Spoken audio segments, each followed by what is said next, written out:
lot darker than I thought. Oh, it's because I haven't set my light on. It's a lot darker than I remembered. Hang on a second. It's got the spotlight, please. There we go. It's better, isn't it? There's my cat opening my bloody door already. These bloody cats, mate. You're going to open that in a minute, aren't you? You're going to open that in a minute, aren't you? Bastard. Hi guys, how's it going? How's life? How's things? You better not be having a shit again. Oh, bloody cats. I love cats, but my god, man. Yeah, go on, get out of here. You should turn low light compensation off on your camera properties, mate. Hang on a second. Is that on the OBS or the actual camera itself?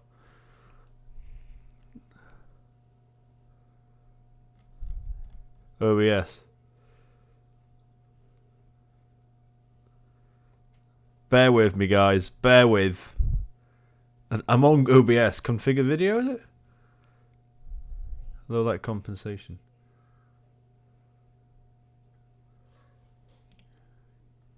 Low light compensation off. Apply. Done. There we go. Thanks, Frosties.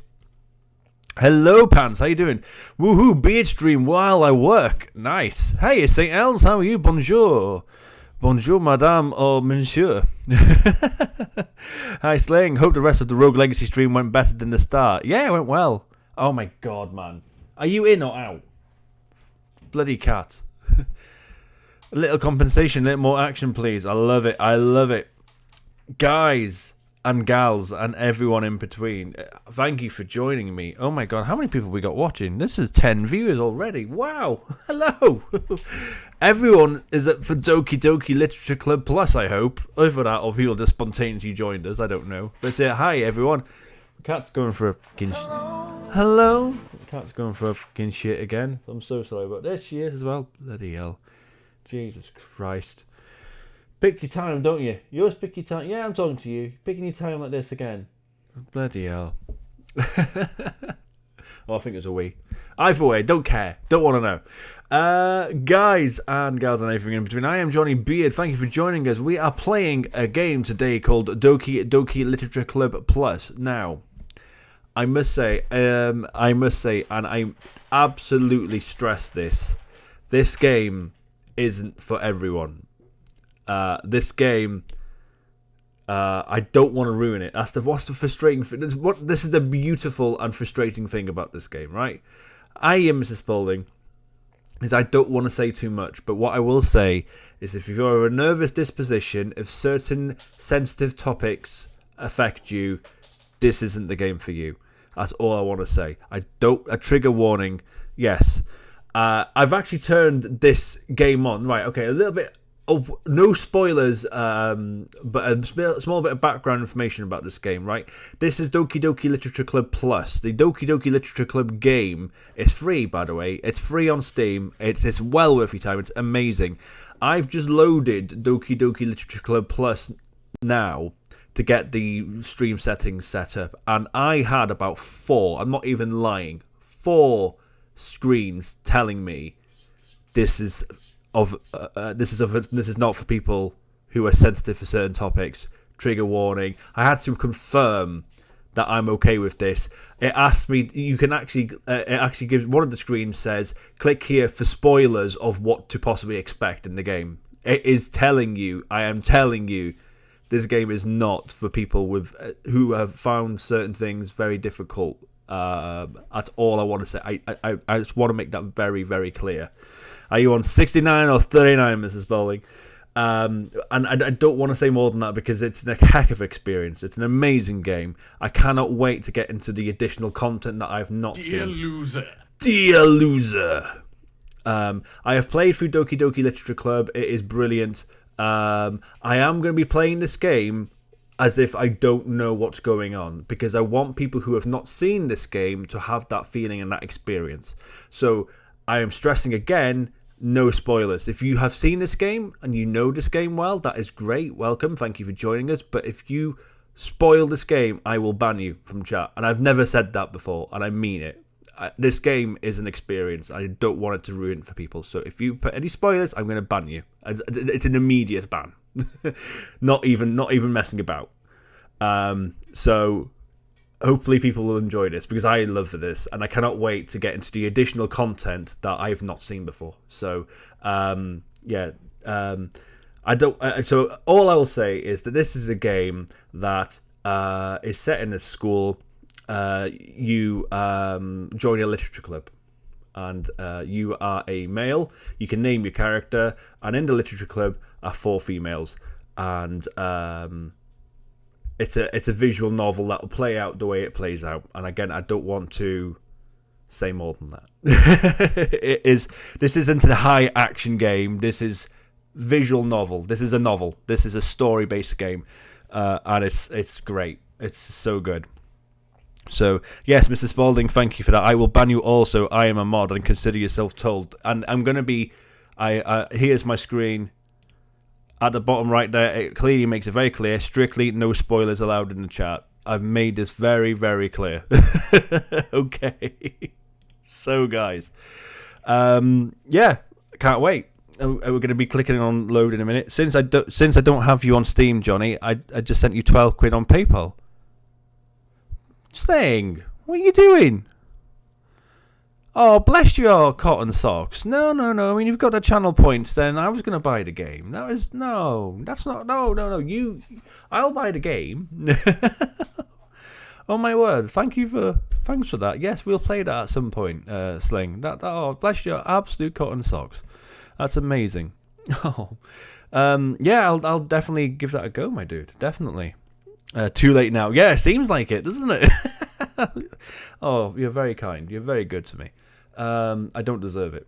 Right, so shall we play Doki Doki Literature Club? We're already a few minutes into the chat, but yeah, I think we should click on play, and then we can click on. Oh, that's the wrong one. That's the one I want. By the way, guys, if you can see on the top right hand side, we are 14 followers away from making our own Discord. I've never done a Discord. I've never really had an interest in making one, but people keep asking me to make a Discord. So I said, fine. If we hit 250 followers, we'll make a Discord. So, yes. Can you guys see that? I hope you guys can. I think you can.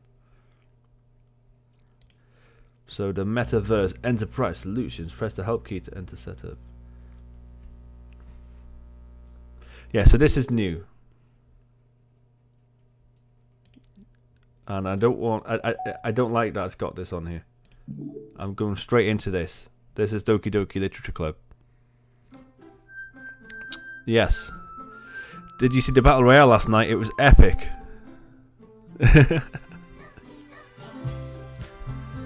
So, guys, welcome to Doki Doki Literature Club. No avatars. Give me a sec. I love this music, by the way. I was listening to this earlier. And when I heard it, it just filled me with joy again. I really hope this doesn't mess up my stream. Because every time I'm late with loading stream avatars, it crashes. So hopefully this doesn't crash. But yeah. Okay. So this is Doki Doki Literature Club. Let's click on settings for a second here. It hasn't come up with those warnings I told you about before. Yeah. Which is fine. Okay, there's nothing really to change, is there? New game. Enter your name. Is it possible? It's all possible to make yourself a bit smaller, just a tad. Yeah, that's fine. This is one of those games, really, that you kind of need to be a bit small on, don't you? Okay, is that okay?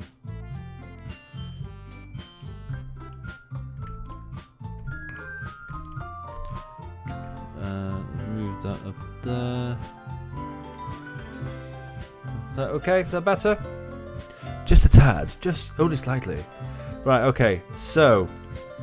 Okay, hey, the avatar's loaded up without crashing my stream. That's good. Perfect. Okay, so we're going to go with Johnny here. Johnny. And that's all you gotta do. That's the end of the game, guys. What do you think? Hey! So I'll be doing all the voices. Mrs. Balding's been waiting for me to do the voices for this. I know she has. I'm gonna do my best.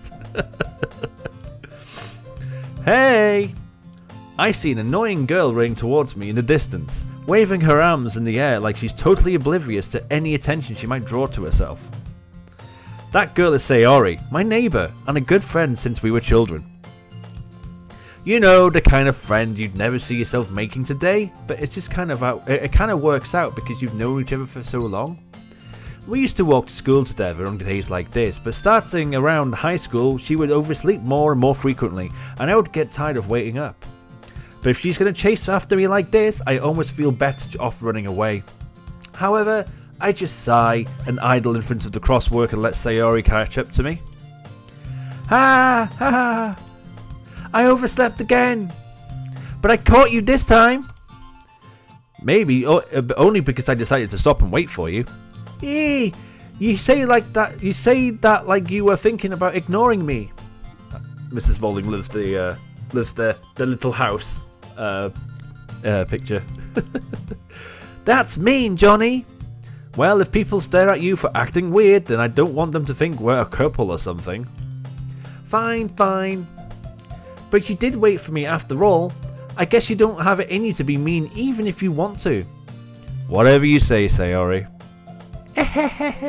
So Mrs. Spalding's loving this. I know she is. Me and Mrs. Spalding loved this game. Whoa, there I go. Whoa, there I go.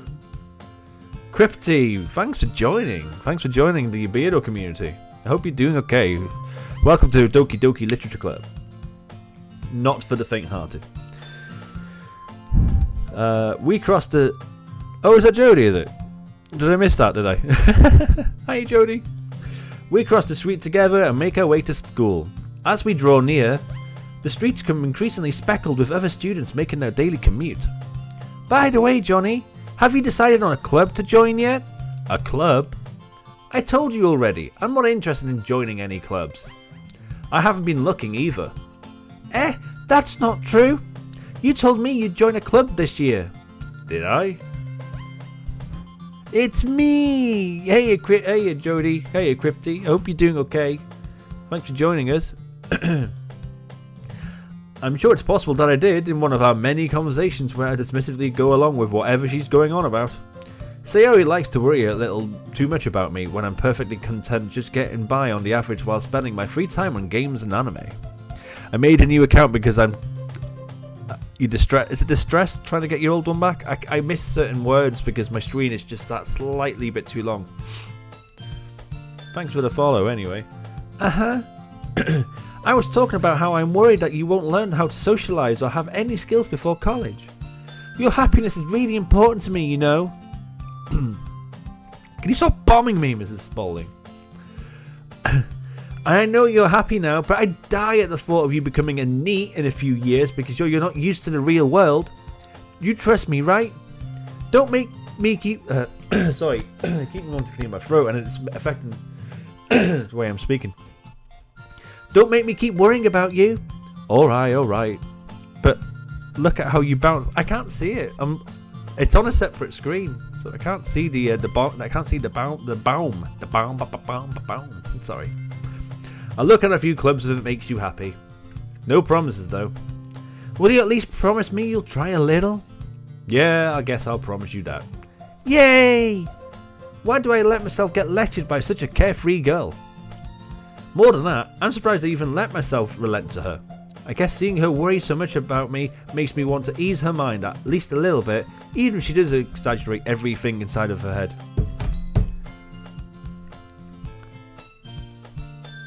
The school day is as ordinary as ever, and it's over before I know it. After I pack my things, I stare blankly at the wall, looking for an ounce of motivation. Clubs. Sayori wants me to check out some clubs. I guess I have no choice but to start with the anime club. Hello? Sayori? Sayori must have come into the classroom whilst I was spacing out. I look around and realise I'm the only one left in the classroom. I thought I'd catch you coming out of the classroom, but I saw you sitting here and spaced out, so I came in. Honestly, you're even worse than me sometimes. I'm impressed. You don't need to wait up for me if it's going to make you late for your own club. Well, I thought I might need some encouragement, so I thought, you know... Know what? Well, that you could come to my club. What's to follow? Oh. Sayori? Yeah? There's no way I'm going to your club. Meanie! Sayori is vice president of the literature club. Not that I was ever aware she had any interest in literature. In fact, I'm 99% sure she only did it because she thought it would be fun to help start a new club. Since we were the first one to show interest after the one who proposed the club, she inherited the title Vice President. That said, my interest in literature is guaranteed to be even less.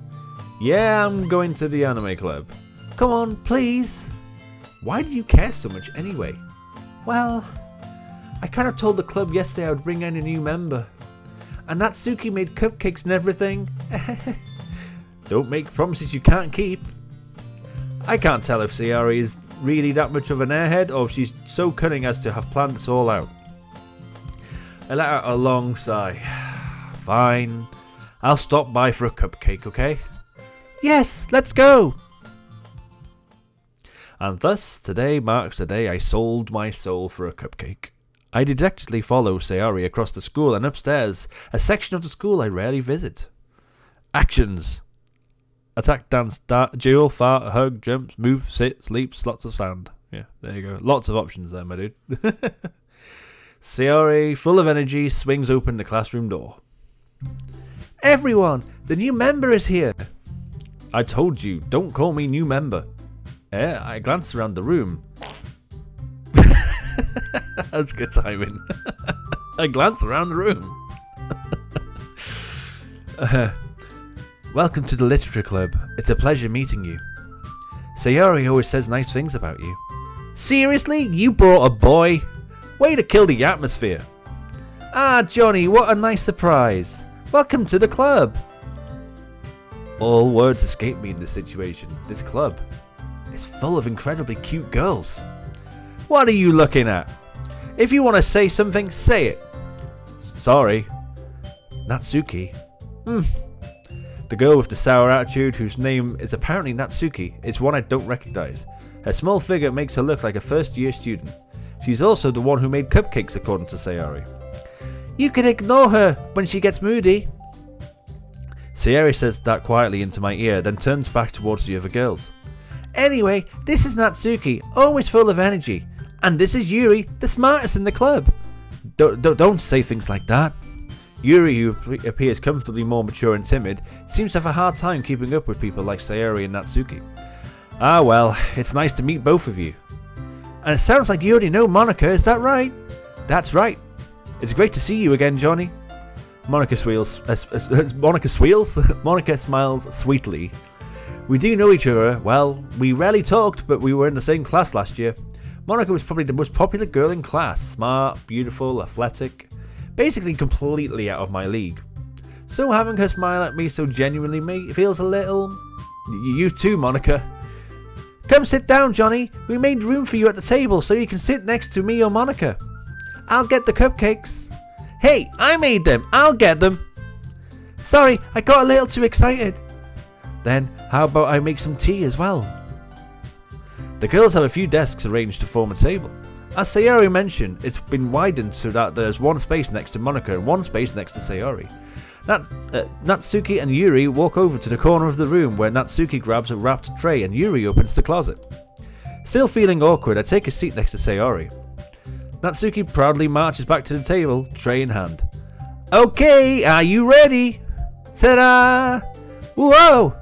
Natsuki lifts the foil off the tray to reveal a dozen white fluffy cupcakes decorated to look like little cats. The whiskers are drawn with icing and little pieces of chocolate were used to make ears. So cute! I had no idea you were so good at baking, Natsuki. Well, you know. Just hurry and take one. Sayori grabs one first, then Monica, I follow. It's delicious! Sayori talks with her mouth... Can you stop it? Of all the times to do farts, you're doing it today on this game. Sayori opens her mouth and farts. Sayori talks with her mouth full and has already managed to get icing on her face. I turn the cupcake around with my fingers and looking at the best angle to take a bite. can't actually hear them. Can you not? That's weird. I can hear. I hear everything. Natsuki is quiet. I can't help but notice her sneaking glances in my direction. Is she waiting for me to take a bite?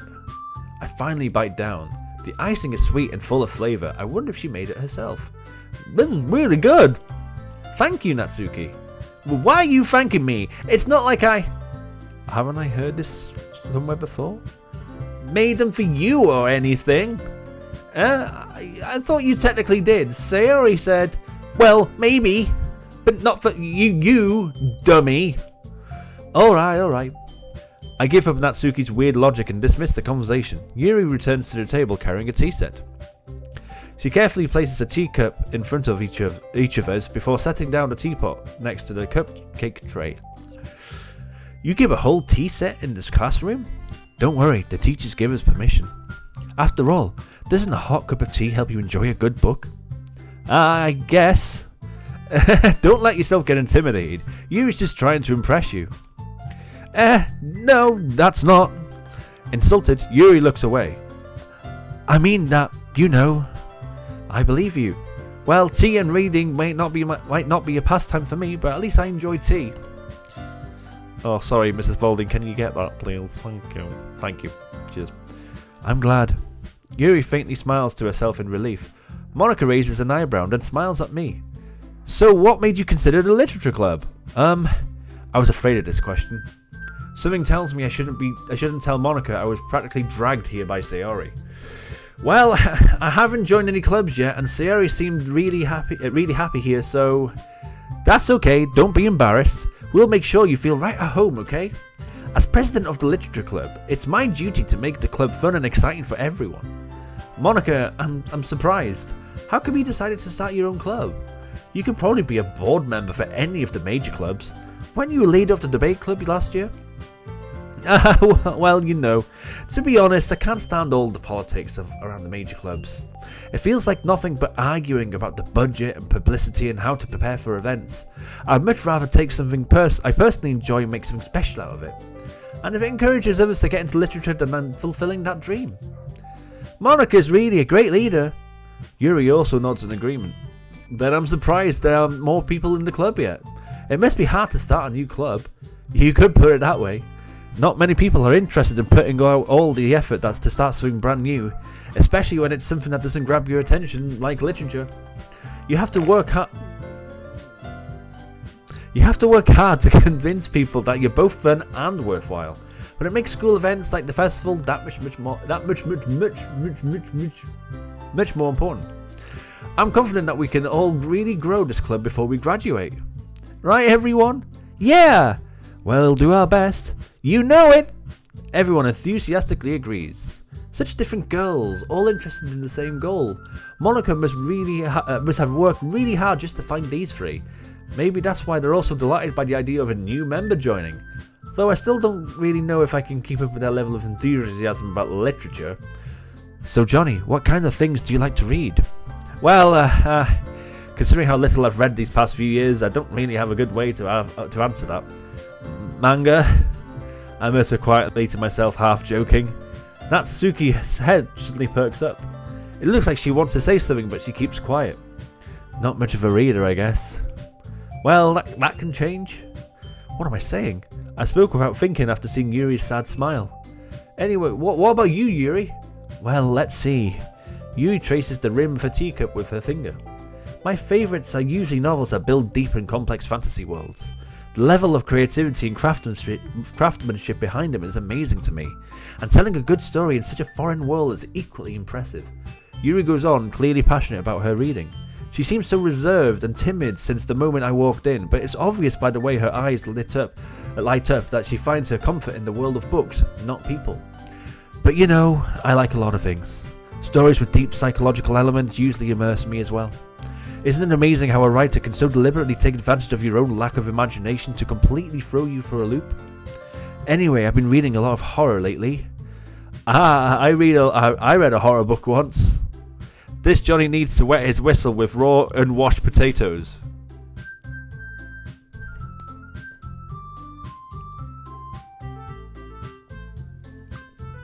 I don't know what to say to that. carefully rationed and kept in a satchel. What are you guys on about? I desperately grasp something I can relate to at a minimal level. At this rate, Yuri might as well be having a conversation with a rock. Really, I wouldn't have expected that, Yuri. For someone as gentle as you, I guess you could say that. But if a story makes me think or takes me to another world, then I really can't put it down. We were speaking in code. Oh god. Fair enough. I want to know now, but I don't want to know. But I want to know now. Surreal horror is often very successful at changing the way you look at the world, if only for a brief moment. I hate horror. Oh, why is that? Well, Natsuki's eyes start over for me, to me for a split second. Never mind. That's right, you usually like to write about cute things, don't you, Natsuki? What? What gives you that idea? You left a piece of scrap paper behind last club meeting. It looks like you were working on a poem called... Don't say it out loud! Johnny has boobs. The camera placement.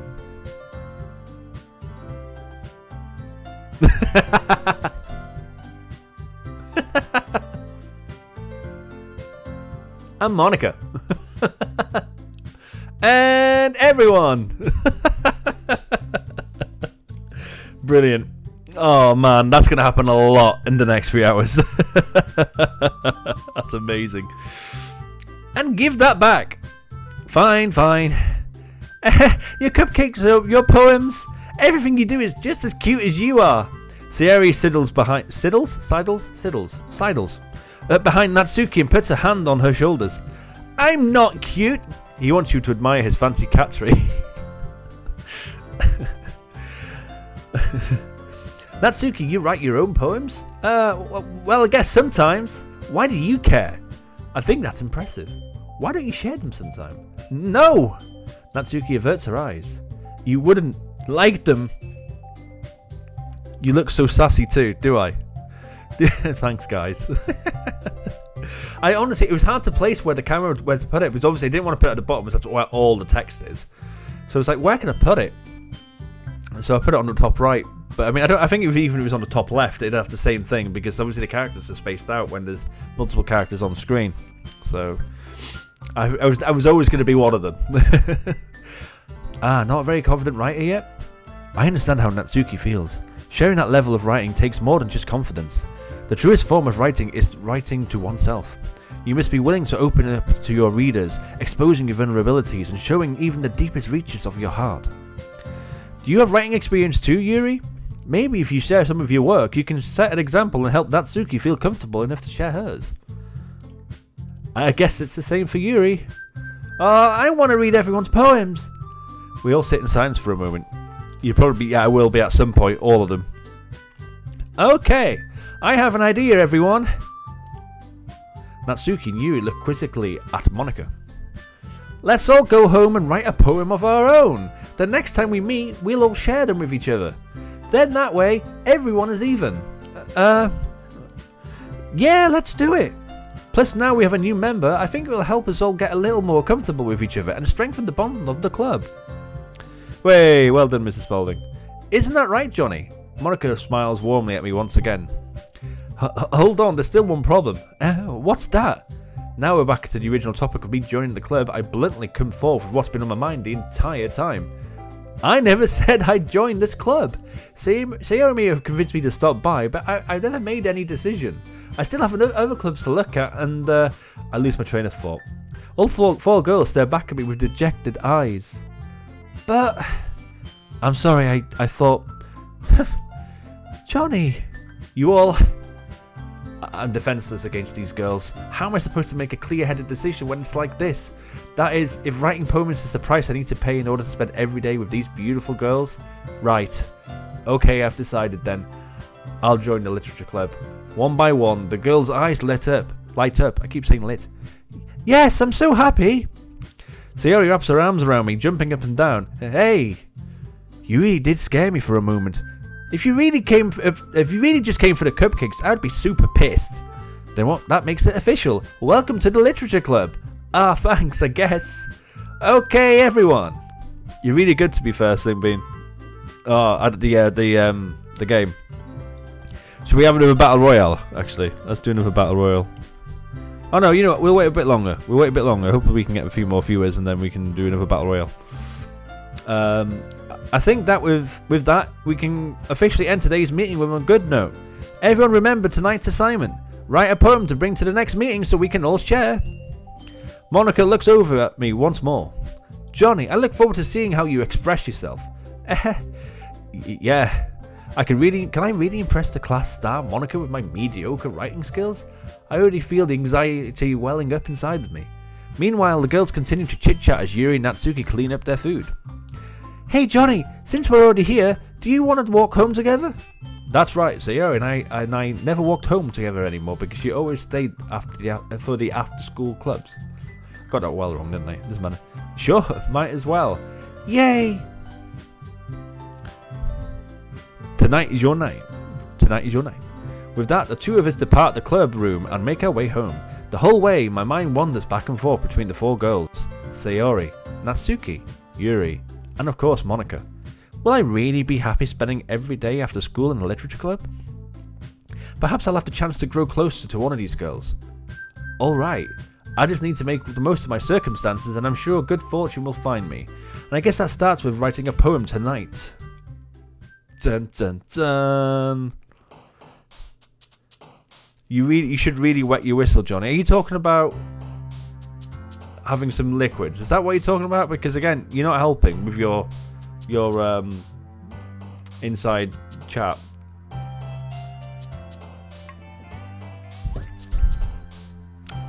Okay, guys, it's time to write a poem. Pick words you think your favorite club member will like. Something good might happen with whoever likes your poem the most. I can't speak. Gonna do a save here, guys. Oh, it's got an autosave now. That's new. Yes, have a drink. It might help with your tongue twisters. I'll have you know I'm very good at tongue twisters. Okay, everyone. So, I want some help here because I want this to be your story as well as my story, and this does have an impact on the story. I don't mind telling you that. So, there's any words here that people want me to say in my poem? I'm looking more at people who may not have played the game before, because obviously people who have played the game will know what words do what. So, again, I'm going to have another swig of this. Fireworks. Has anyone else got anything to say? Slingbean, have you played this game before, my dude? Giggle. I'm going with Giggle on this. Anything else here that stands out, guys?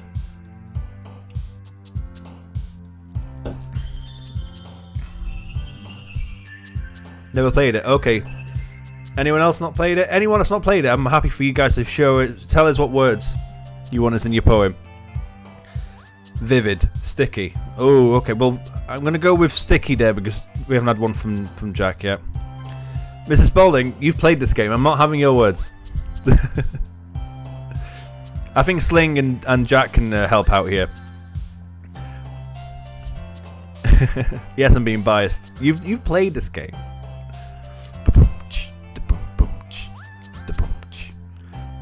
What are we looking at, guys? Entropy. Okay, Jack, do you want to choose the next word? And a consonant, please. And a vowel. Boop. Go on then, Sling, your turn.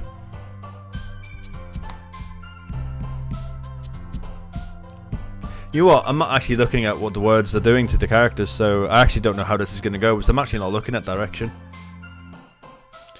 Crimson. And Jack?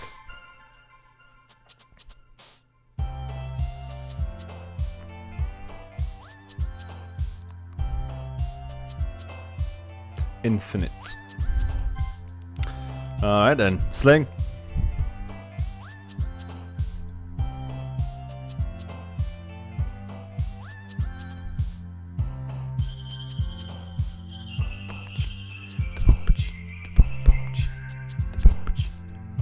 Infallible. Lovely word. The character jumps when you choose a word they like. Yeah, yeah, that is very true. That's very true. I was actually kind of half not looking at what the characters were doing, but I've found out if I put them on. Source my internet is white, so I have no sound. Oh, that's a shame. That's weird. Why is your internet got to be white? Sorry. Bed. Lovely. Alright then, Sling. You have no idea what's going on. Okay. Well, we are kind of getting closer to certain characters by choosing words that the characters may like. That's what we're doing. Tenacious. Great word.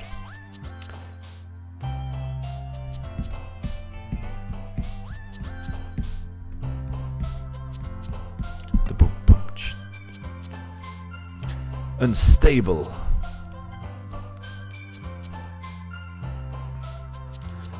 Poof.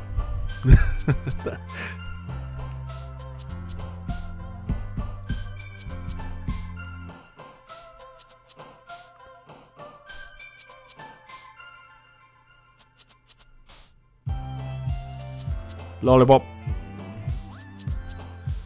What are you going with, Sling? Judgment. Okay then, and Jack? I'm ignoring you, Mrs. Spaulding. Tell you what, Mrs. Spaulding, do you want to choose the last 2 words? I'll let you choose the last 2. Bouncy.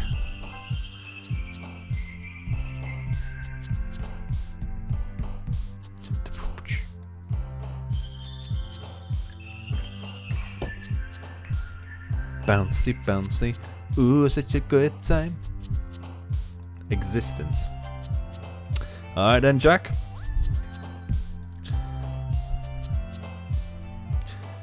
Is that just a posh way of saying fart, Mrs. Spaulding? Imagination.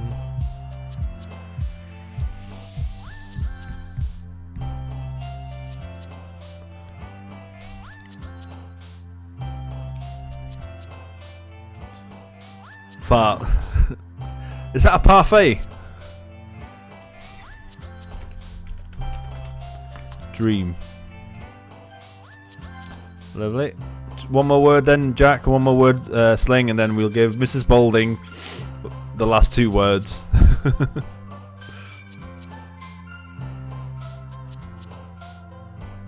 He needs some milk.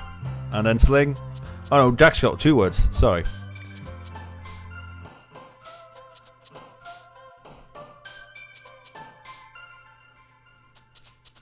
So yeah, last 2 words then, guys. So one more for electricity, and then Jack, if you tell us what your last word is, and then Mrs. Spaulding can have the last 2.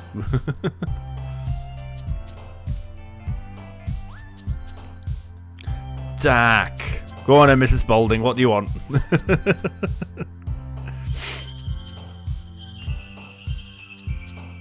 I haven't actually been looking much on the left-hand side, so I actually don't know what direction we're going in. So it's quite exciting. Cheeks. And last word. Pardon me.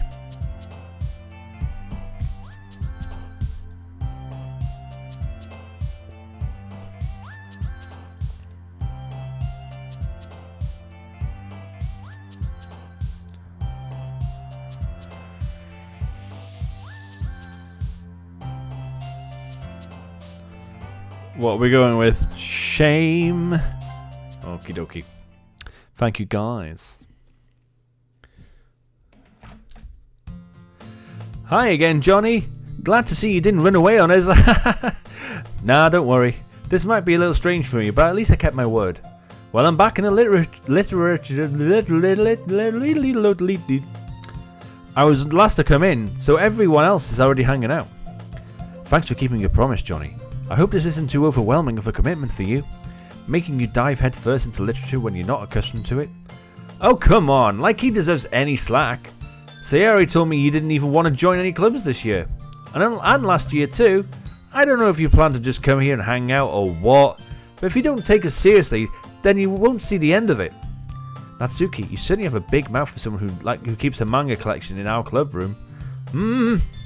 Natsuki finds herself stuck between saying Monica and manga. Manga. Sorry. I didn't. Sorry. Well done, Sling Beam. Well done. Manga is literature. Manga is literature. Swiftly defeated, Natsuki plops back into her seat. Don't worry, guys. Johnny always gives his best as long as he's having fun. He helps me with busy work without me even asking. Like cooking, cleaning my room. How dependable.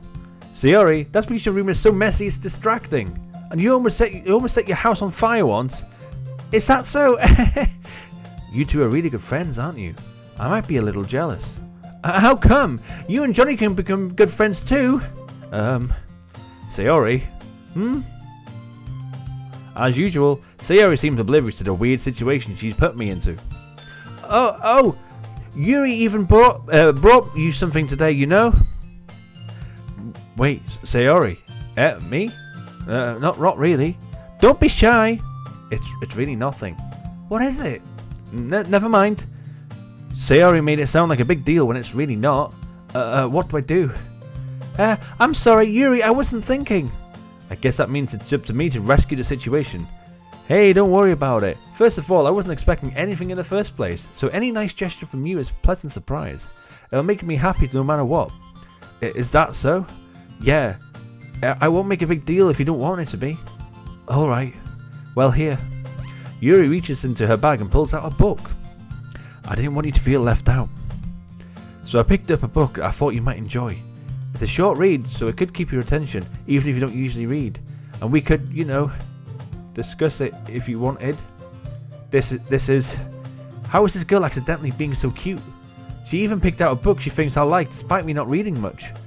Yuri, thank you. I'll definitely be reading this. I enthusiastically take the book. Phew. Well, you can read it at your own pace. I look forward to hearing what you think. Now that everyone's settled in, I expected Monica to kick off some scheduled activities for the club, but it doesn't seem to be the case. Sayori and Monica are having a cheery conversation in the corner. Yuri's face is already buried in a book. I can't help but notice her intense expression, like she was waiting for this chance. Meanwhile, Natsuki is rummaging around in the closet. I'm really curious to talk to Yuri a little bit more, but at the same time I would feel bad for distracting her from reading. I catch a glimpse of the cover of her book. It looks like the same book she lent to me. More than that, she seems to be on the first few pages. Ah, crap. I think she noticed me looking at her. She sneaks another glance at me and our eyes meet for a split second. But that only makes her hide her face deeper in the book. Sorry, I was just spacing out. I muttered this, sensing I made her feel uncomfortable. Oh, it's fine. If I was focused, then I probably wouldn't have noticed in the first place. But I'm just rereading a bit of this, so... That's the book you gave me, right? I wanted to reread some of it. Not for any particular reason. Just curious. How do you know? How can we have two copies of the same book? Well, when I stopped at the bookstore yesterday, that's not what I meant. I mean, I just happened to buy two of them. I see. There's something fairly obvious here that Yuri isn't telling me, but I decided to let it go. I'll definitely start reading it soon. I'm glad to hear. Once it starts to pick up, you might have a hard time putting it down. It's a very engaging and relatable story. Is that so? What's it about, anyway? Well, Yuri closes the book and scans her eyes over the back. The book is titled Portrait of Markov. There's an ominous-looking eye symbol on the front cover. Alright.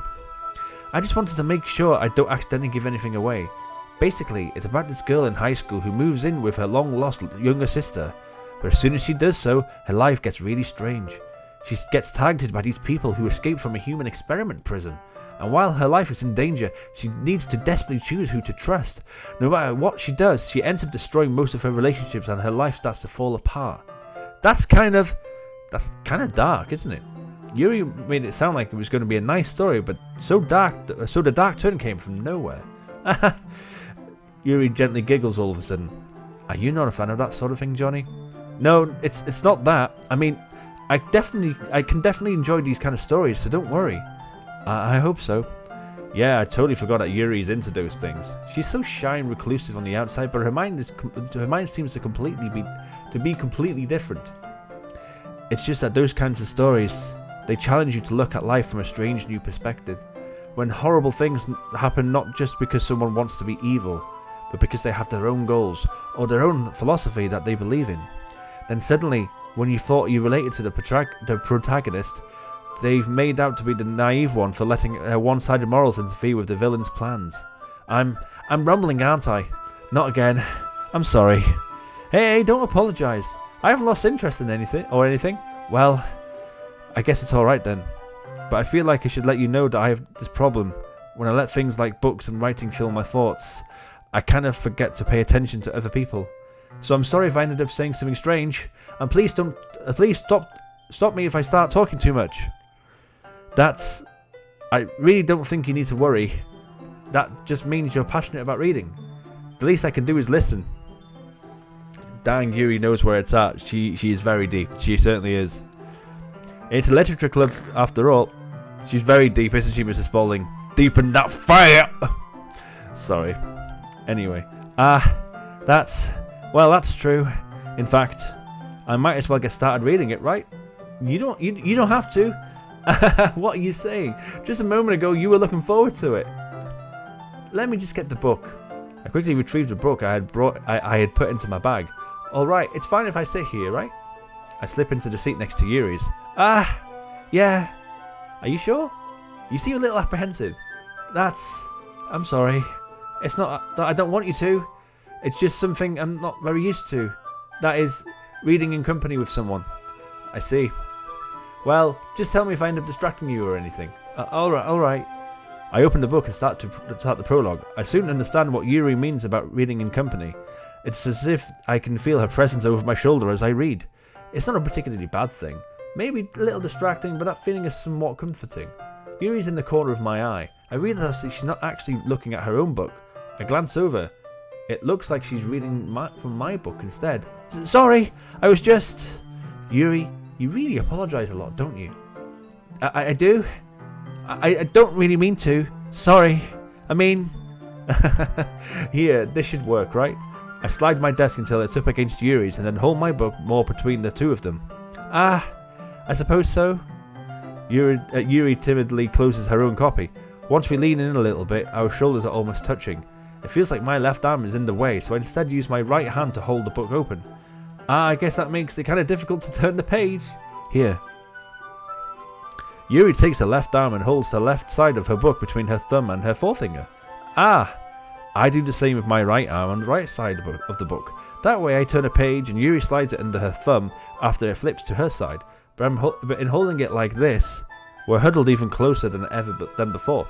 It's actually kind of distracting me. It's as if I can feel the warmth of Yuri's face and she's in the corner of my vision. Are you ready? To turn the page. Balls. Thanks for the balls, Jack. Balls. Sorry. I think I got a little distracted for a second. I glance over at Yuri's face again and our eyes meet. I don't know how I'll be able to keep up with her. That's okay. You're not as used to reading, right? I don't mind being patient if it takes you a bit longer. It's probably the least I can do, since you've been so patient with me. Yeah. Thanks. We continue reading. Yuri no longer asks me if I'm ready to turn the page. Instead, I assume that she's finishing the page before me, so I turn it by my own volition. We continue the first chapter in silence. Even so, turning each page almost feels like an intimate exchange. My thumb gently letting go of the page, letting it flutter over to her side as she catches it under her own thumb. Hey Yuri, this might be a silly thought, but the main character kind of reminds me of you a little bit. You think so? How does she? Well, I guess she's more blunt in a lot of ways, but she also second guesses a lot of the things that she says and does. Like she's afraid she'll do something wrong. It's not like I can see into your head or anything, but they're kind of reminiscent of some of your mannerisms. I see. Yuri remains silent for a moment, but Johnny, that's probably a terrible thing to have in common with her. That's so embarrassing that you'd think that. Well, wait, I didn't mean it in a bad way or anything. Sorry, I didn't know you were self-conscious about that sort of thing. I guess I meant more it's kind of cute. What are you saying all of a sudden? Okay, everyone. I think it's about time we share today's poems with each other. We might not have enough time if we wait too long. Yuri exhales, spared from finishing her thought. Is that alright, Yuri? You look kind of down. I'm sorry if you haven't been looking forward to this. It's not. It's fine. Yuri releases her hand from the book, causing it to close on top of my thumb. Alright, I guess I'll do some more reading tonight. Or would you prefer I only read with you? I guess I don't have too much of a preference either way. In that case, I'll read a little more tonight. It'll be more fun to read with you after it picks up a bit, you know? That's good reasoning. In that case, feel free to finish the first two chapters in your own time. Alright. I stand up and make a mental note of where I left off in the book and then slip it back into my bag. By the way, did you remember to write a poem last night? Yeah. My relaxation ends. I can't believe I agreed to do something so embarrassing. I couldn't really find much inspiration since I've never really done this before.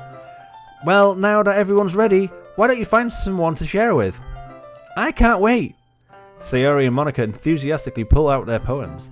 Sayori's is on a wrinkled sheet of loose leaf torn from a spiral notebook. On the other hand, Monica wrote hers in a composition notebook. I can already see Monica's pristine handwriting from where I sit. Natsuki and Yuri reluctantly comply as well, reaching into their bags. I do the same myself. Alright.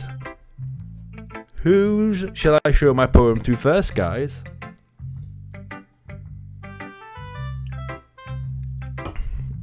This is Mrs. Spaulding's favourite song in the whole game, by the way.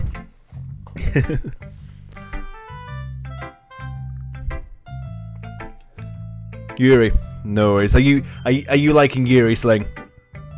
Are you starting to like Yuri? I like Yuri. Yuri seems the most experienced, so I should start with her. I can trust her opinion, to be fair. Cutie. Natsuki. Aye, too late, Mrs. Spaulding. We'll read Natsuki's next. As Yuri reads the poem, I notice her eyes lighten. Exceptional. What was that? Did I say that out loud? Yuri first covers her mouth, but then ends up covering her whole face. Oh, he's gonna hate me. You really didn't do anything wrong, Yuri. I guess you're right. What am I getting so nervous for? Yuri takes a breath. So, what kind of writing experience do you have? Your use of imagery and metaphors indicate you've written a lot of poetry before. Really? Wow, that's a huge compliment coming from you. This is actually my first time, actually. Yuri stares at me blankly, then looks at my poem again. Well, I know that. I just meant, Yuri trails off, unable to find an excuse. She traces her finger along the words in the poem, as if breaking it down more thoroughly. Yeah, okay. This is the reason I was able to tell. It's just that there are specific writing habits that are usually typical of new writers, and having been through that myself, I kind of learned to pick up on them. I think the most noticeable thing I recognise in new writers is that they try to make their own style very deliberate. In other words, they tend to pick a writing style separate from the topic matter, and they fit the two together.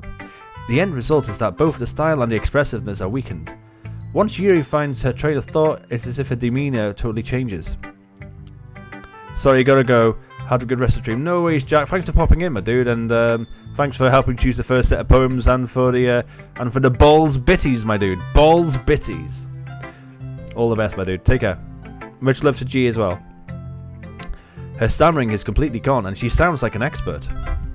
Of course, that's not something that you can be blamed for. There are so many different skills and techniques that go into writing, even in a simple poem. It's not finding them and building them, but getting them to work together is probably the most challenging part. It might take you some time, but it all comes with practice and learning by example and trying new things. I also hope that everyone else in the club gives you valuable feedback. Natsuki can be a little bit biased though. Biased? How?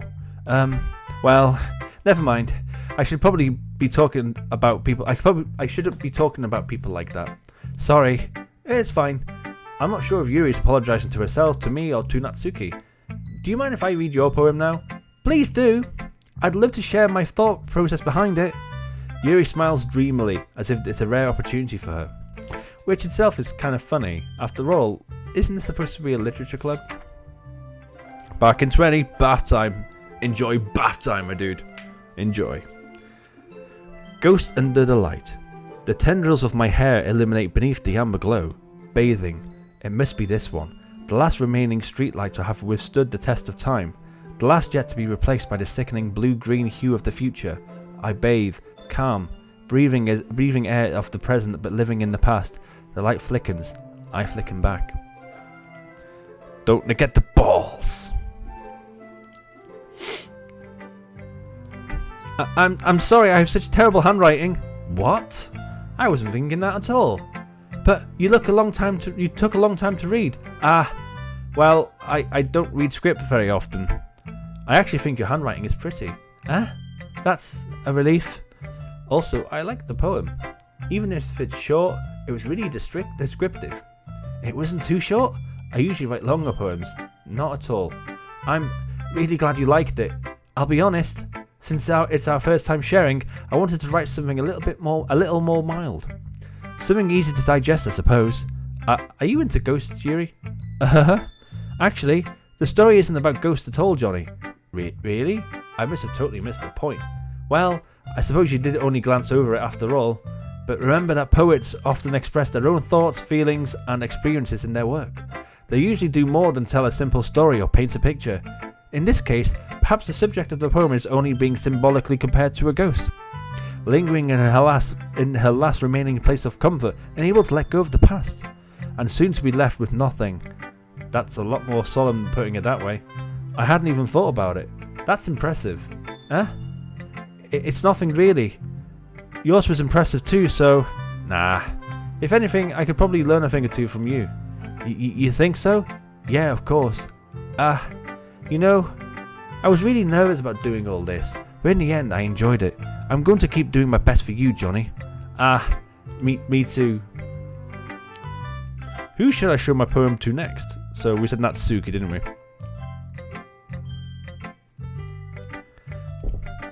Well, it's about what I expected from someone like you. That's a little blunt. Well, excuse me. It's not like I said it was bad. I just it didn't invoke any emotions. So basically, it's not cute enough for your taste. Do you want to get smacked? I'll pass. Well, anyway, I guess I need to show you mine. Not that you'll like it. Eagles can fly. Monkeys can climb. Crickets can leap. Horses can race. Owls can seek. Cheetahs can run. Eagles can fly. People can try. But that's about it.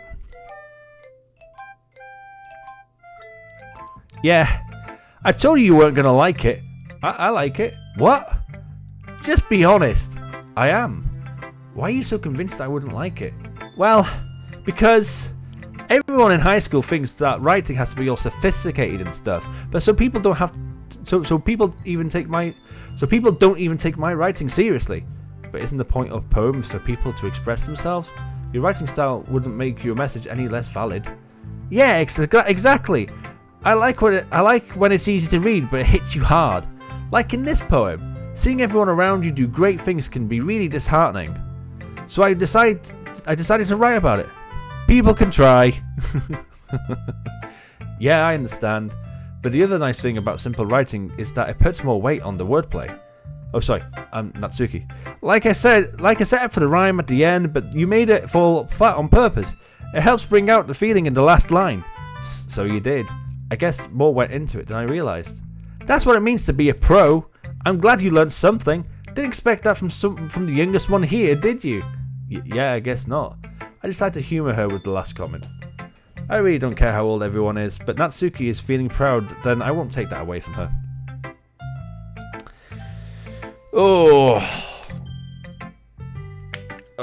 Who should we show our poem to next, guys?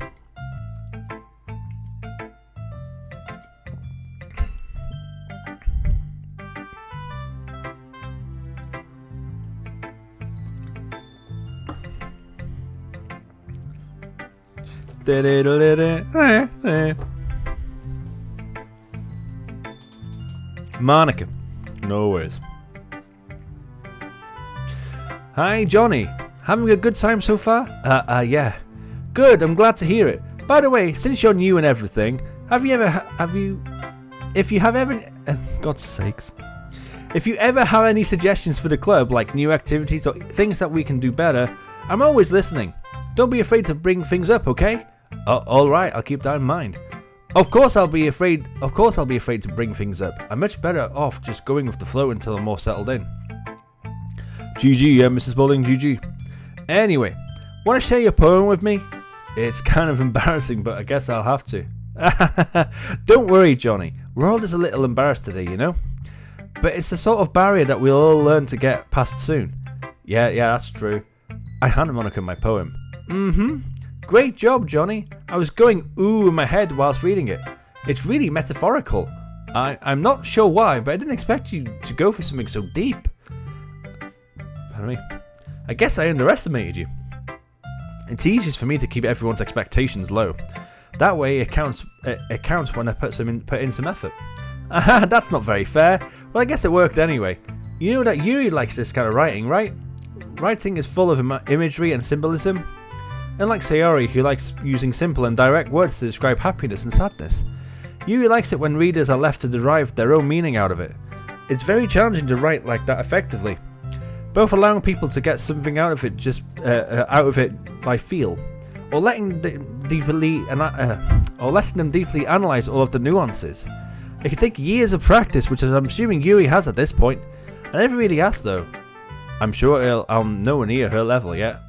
Don't worry so much about that. You do your own thing. Just keep exploring and learn by trying new things. I'm sure I'll end up trying different things a lot. It could take a while before I feel comfortable doing this. That's okay.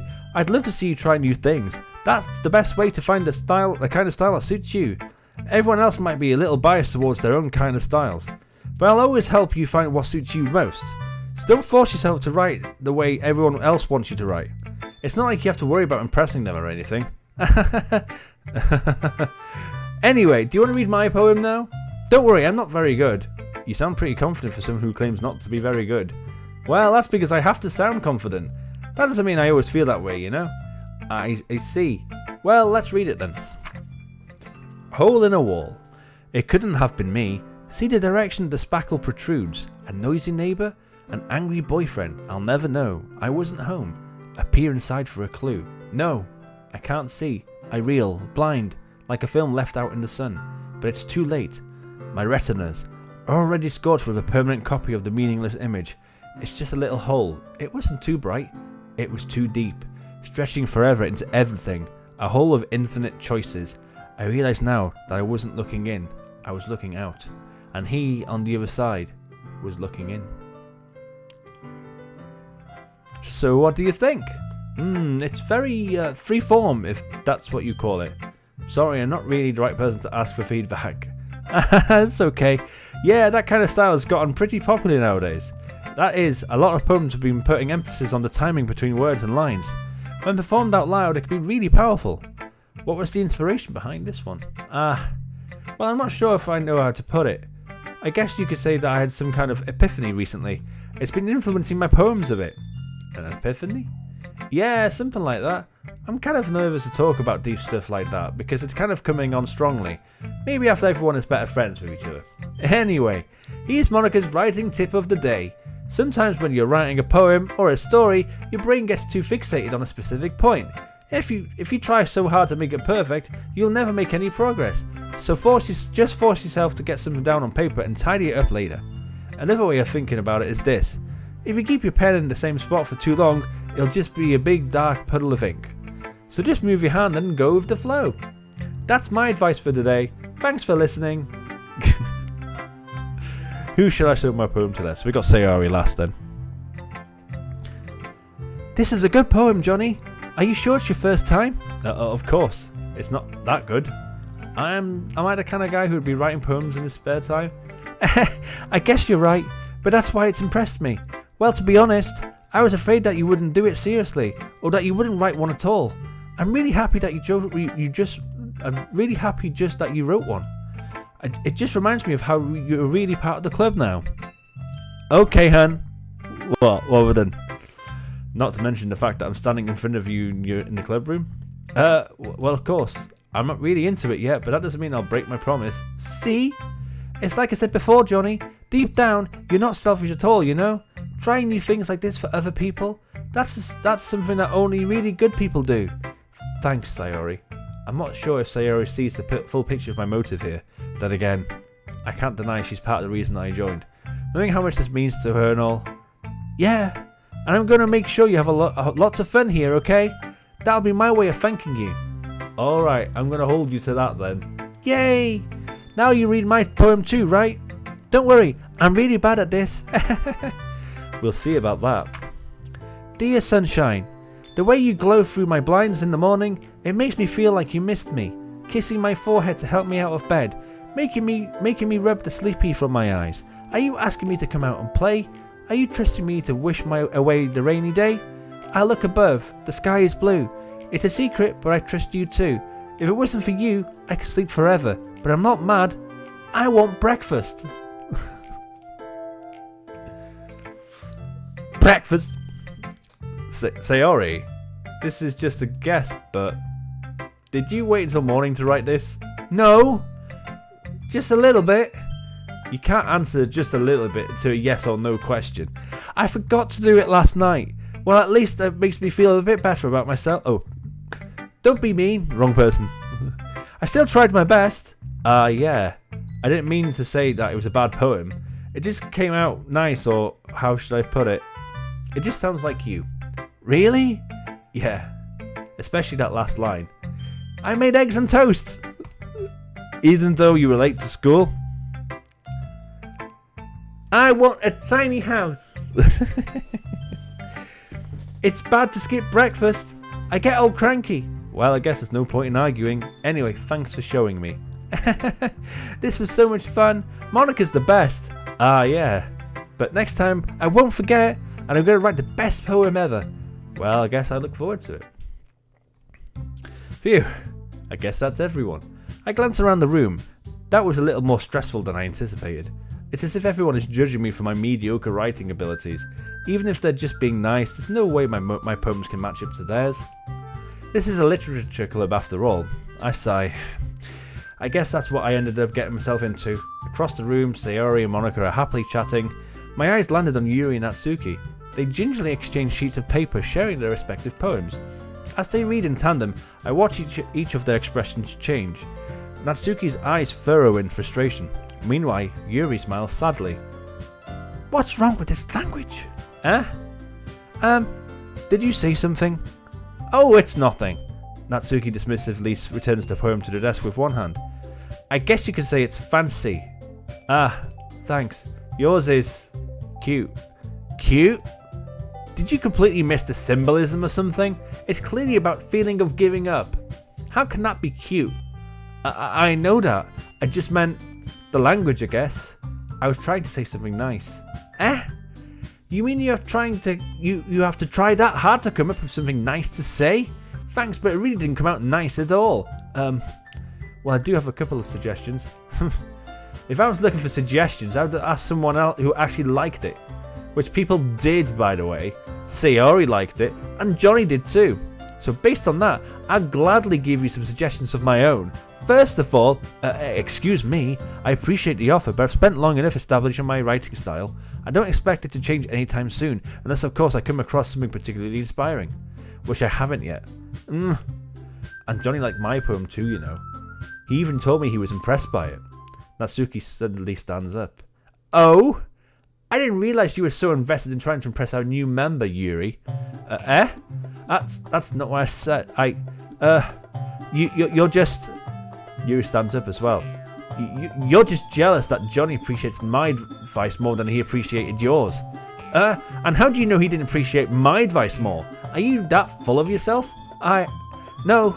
If I was full of myself, I would deliberately go out of my way to make everything I do overly cutesy. Ooh. Is everyone okay? Well, you know what? I wasn't the one whose boobs magically grew a size bigger as soon as Johnny started showing up. Natsuki? Natsuki, that's a little... This doesn't involve you. I don't like fighting, guys. Suddenly both girls turned towards me as if they've noticed I was standing there. Johnny, she's just trying to make me look bad.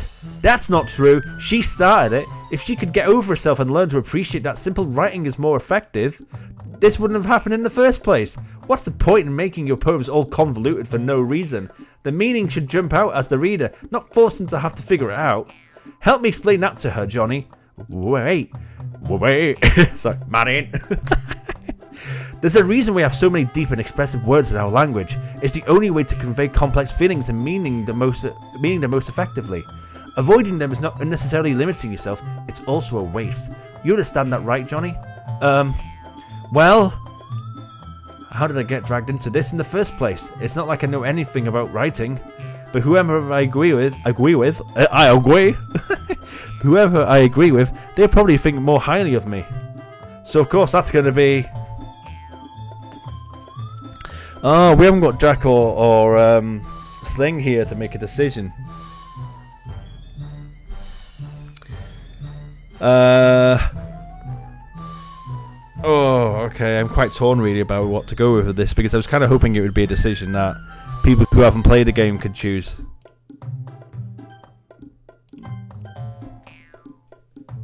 Bongos. Shall we go? Yeah, okay. I'm fine with that, Mrs. Spaulding. Let's do that, yeah? Okay, I'm fine with that. Help me, Sayori. We're going to go with that option. Natsuki glares at me, drying up any words I had in my mouth. So instead I turn to Yuri. But Yuri's expression is so defensiveless that I can't bring myself to say anything to her. Sayori! Eh? Yeah. Everyone's fighting is making Sayori uncomfortable. How can the two of you keep fighting when you know you're making your friend feel like this? Johnny!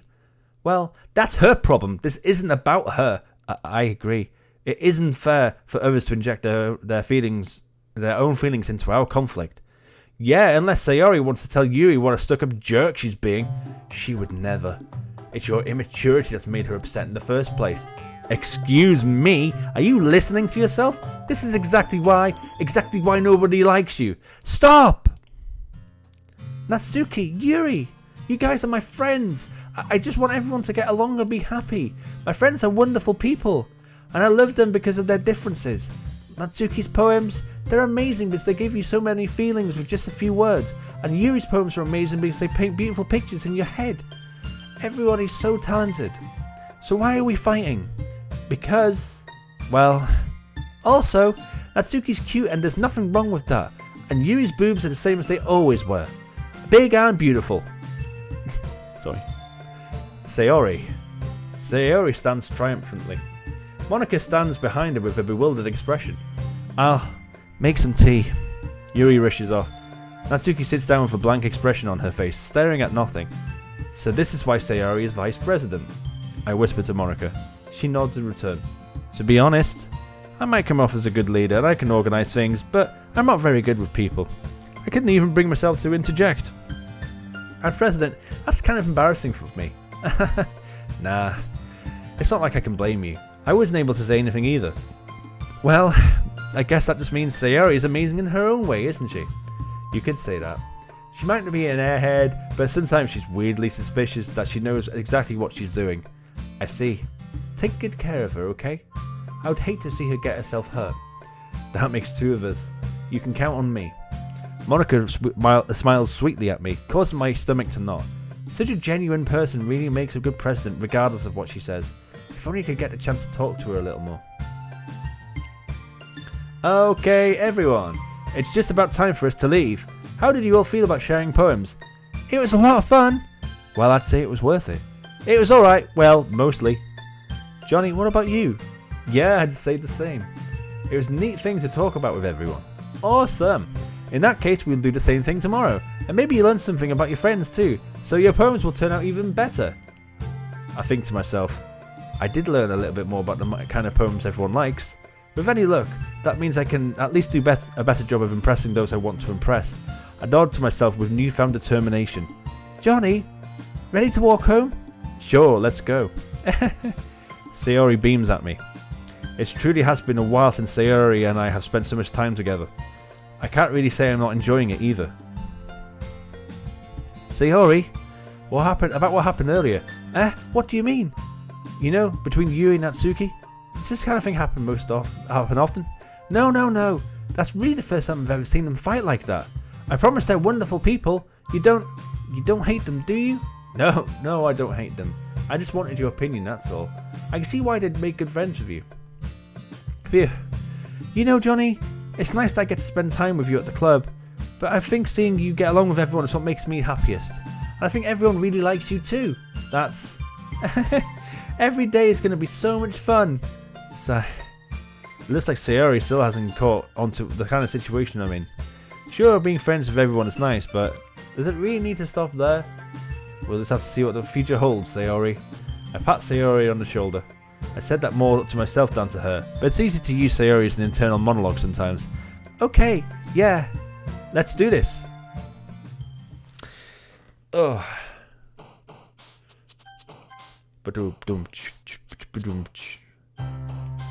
Okay then, Sling is back. Are you gonna help us with the poem, my dude?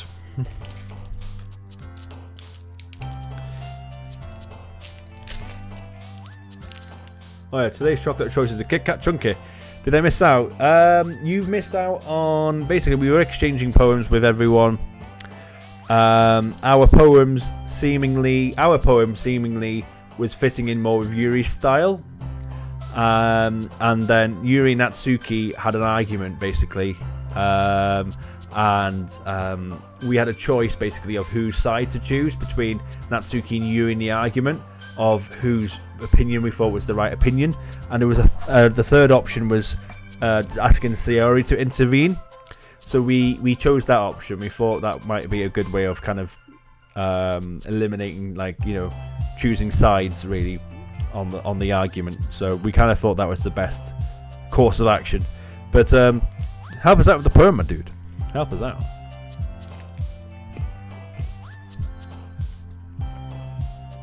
We're about to do a second poem now. Apologies for talking whilst eating.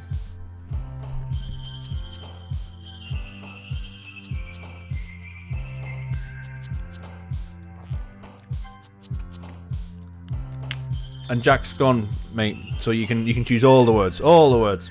Anyone as well that's watching and that hasn't played Doki Doki, I'm happy for you guys to jump in as well.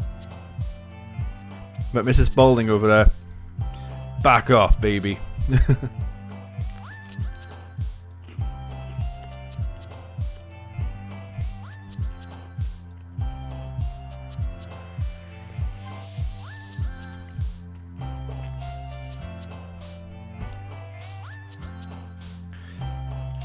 Tell you what, Mrs. Spalding, if it is just Sling Bean doing it, I'll let you choose the last 5.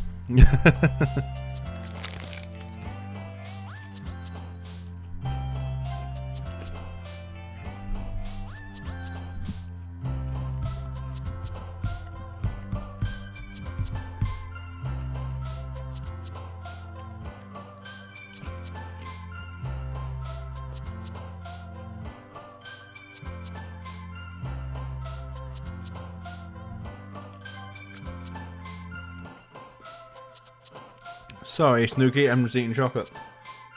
How are you doing, Snooky? Have you played Doki Doki Literature Club before, my dude? How are you doing?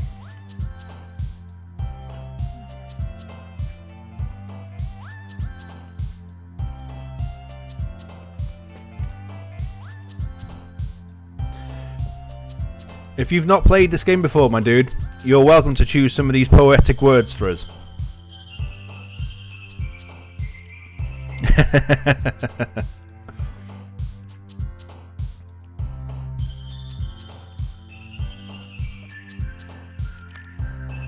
No worries, excellent. Well, choose some poem. Choose some words for this poem, my dude.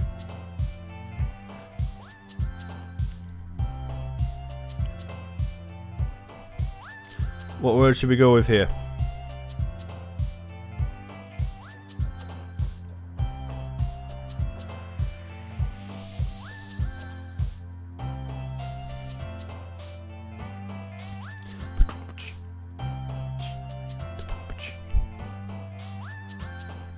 Desire. Cool. Choose another word. Or Slingbean can also jump in as well.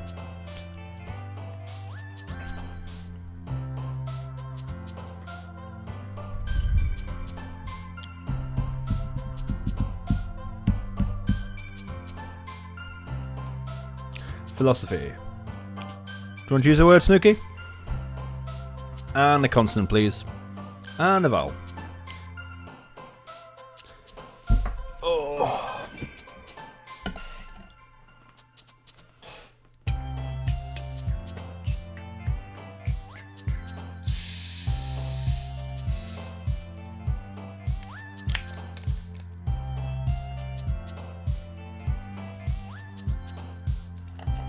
Okay. Is the happy hop the word that they like the word? That's right.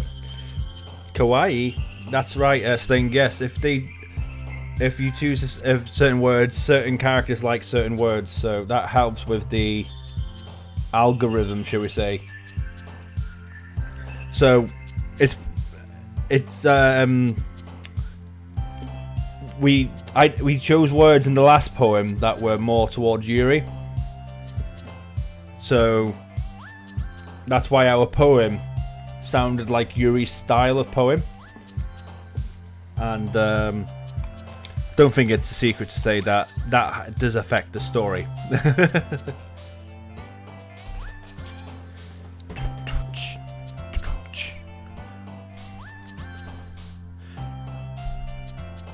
Alright, Sling, your turn, my dude.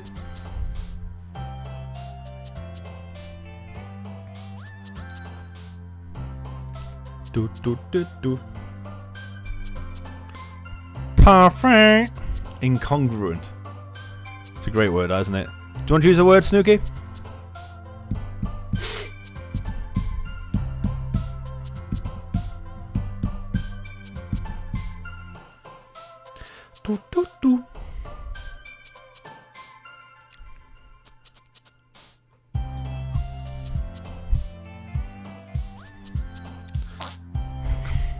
Can you guys really not hear those fart noises? Extreme. Oh god, that was extreme.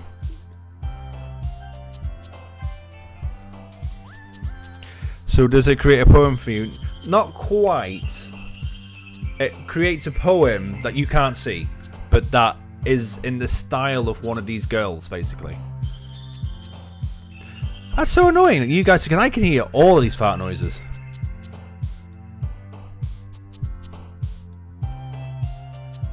That's really weird. Wonderful. Sling, it's your turn.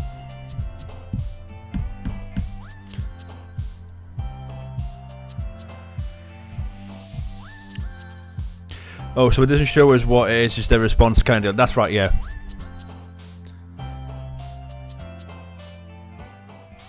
Breathe.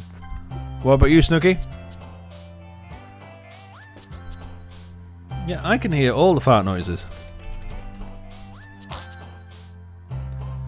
Very weird.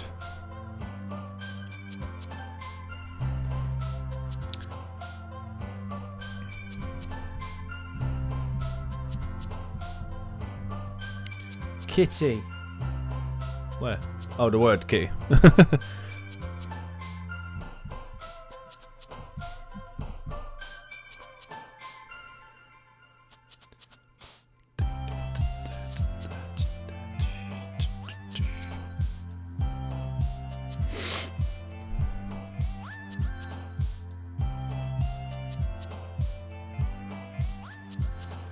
Are we going to choose a word there, Snooky?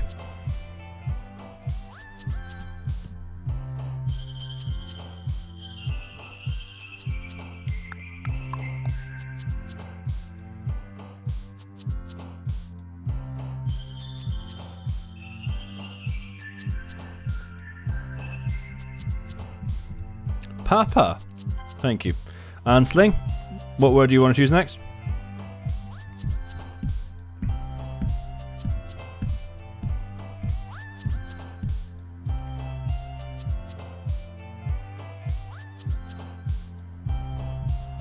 Uncontrollable. And Snooky?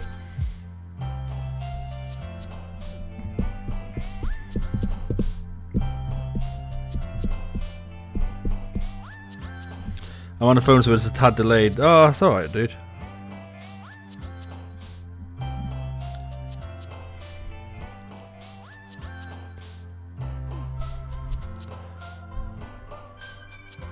Boop. And Sling?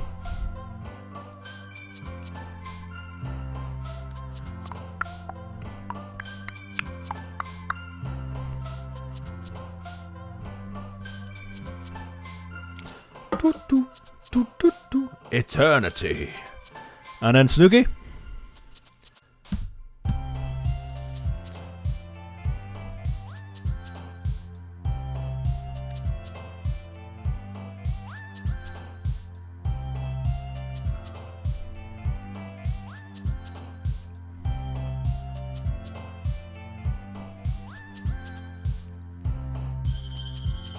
Doodle doo doodle doo. Death.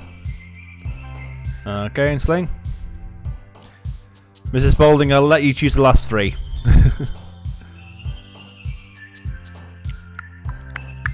Rip, rip, rip, rip.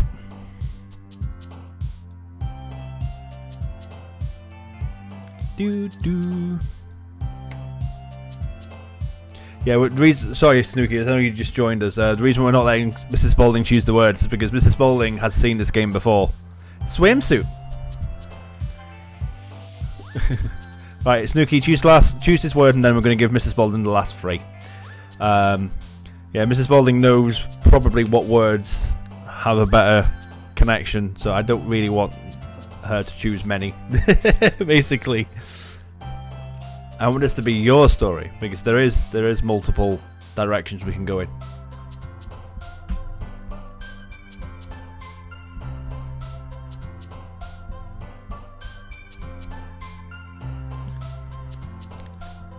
Do do do do do do. Socks. Lovely. Okay then, Mrs. Spaulding, go on. Choose the last three words. I'm just mixing it up though, not choosing anyone specific. Well, I don't trust you.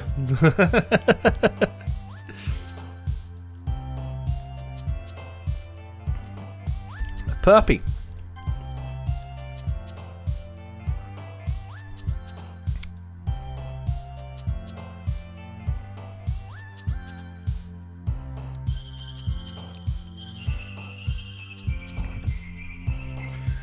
Just double checking. Am I in work early tomorrow? Am I going into work? Yay! I'm in work. I'm not going into work early tomorrow. Hooray! Wrath. It's a bit of a r with that, wasn't it? Sorry. And lastly, hello. It's Kitty. This is Raven Roo.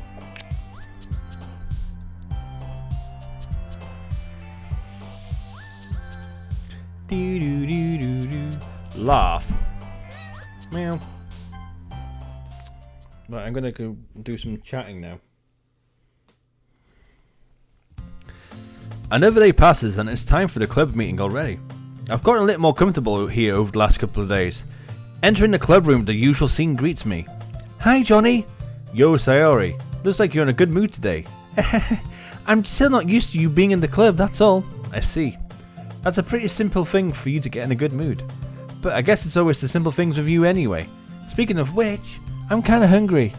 Will you come with me to buy a snack? No thanks. That's not like you at all. I have my reasons. Why don't we take a look at your purse, Sayori? Why that all of a sudden? No reason, really. I just wanted to look at it. Your sister shouldn't see you stroking your pussy, dude. Well, tough. Sayori nervously retrieves her coin purse.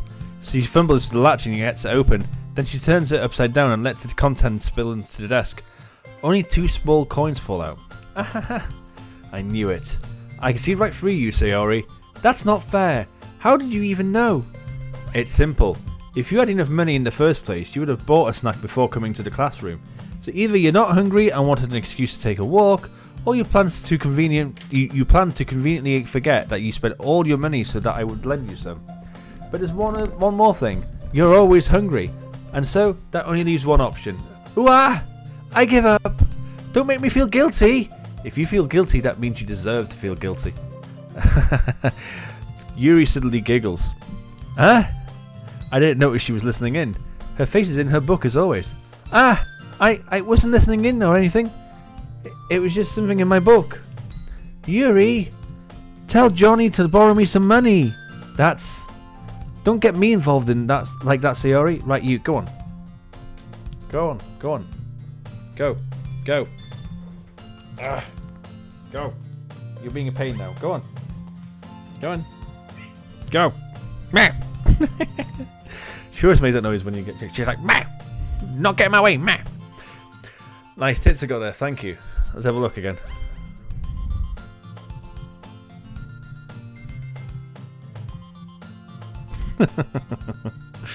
Okay. Besides, oh.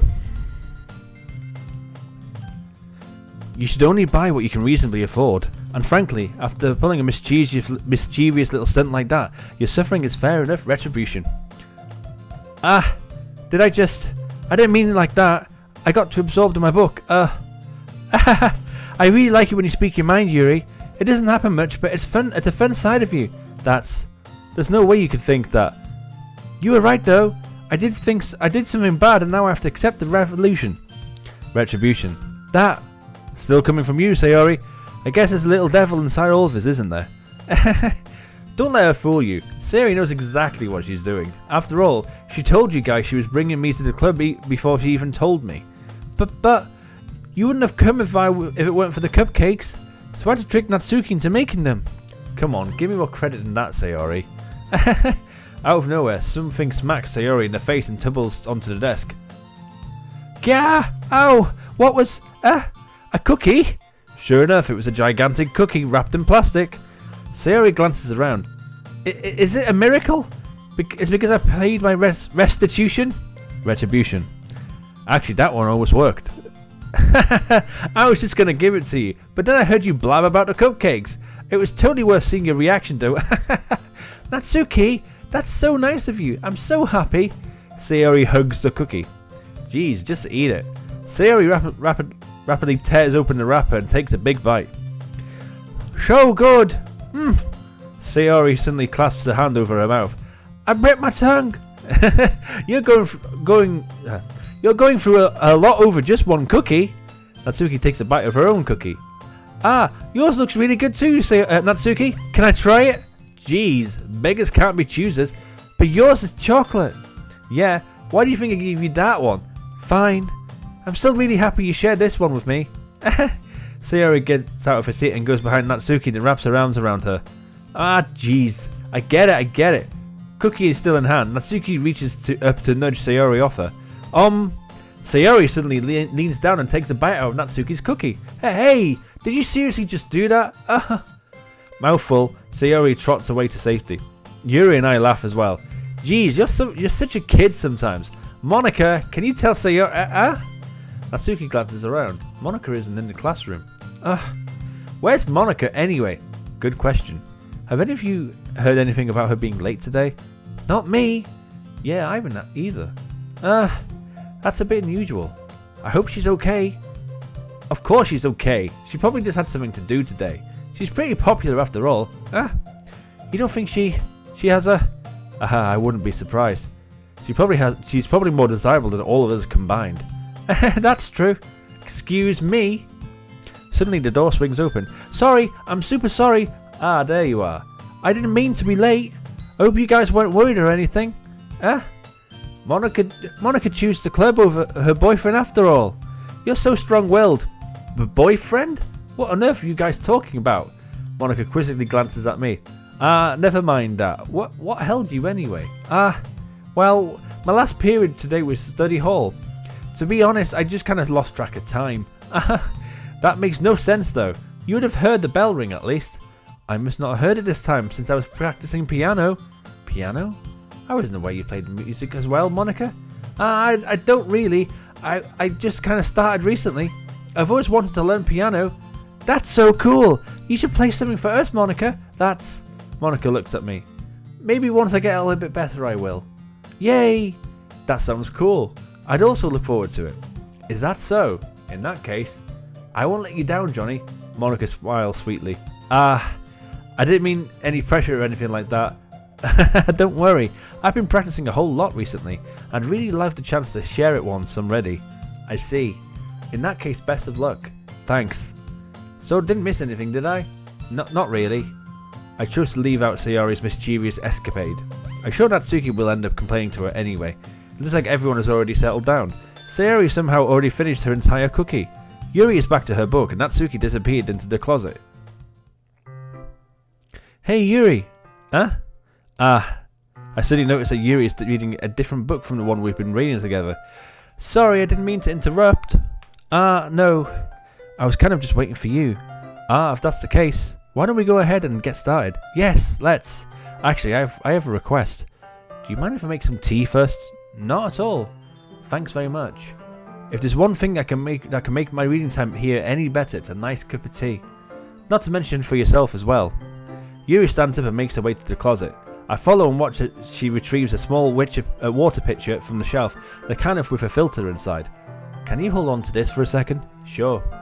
Yuri hands me the water pitcher and also fetches an electric kettle. I'm going to plug this into the teacher's desk and we can go and get some water. She walks past me and sets the kettle down on the teacher's desk. I simply watch her movements. To my surprise, the way she moves really contrasts her speaking mannerisms, especially because of her long legs. Yuri appears elegant and methodical. Okay, may I have the water pitcher? Thanks, I'll be right back. I might as well walk with you. Yeah, why not? Shall we go then? Yeah. Where are you two off to? Huh? Yuri's gonna make some tea, so I suddenly realised how weird it sounds to explain this to Monica. We're just filling the water pitcher. Oh, okay. Sorry, I was just a bit curious. That's kind of a one-person job, isn't it? Monica, please mind your own business for once. Or do you want me to tell? Or do you want to tell me there's something wrong with helping involve Johnny in club activities?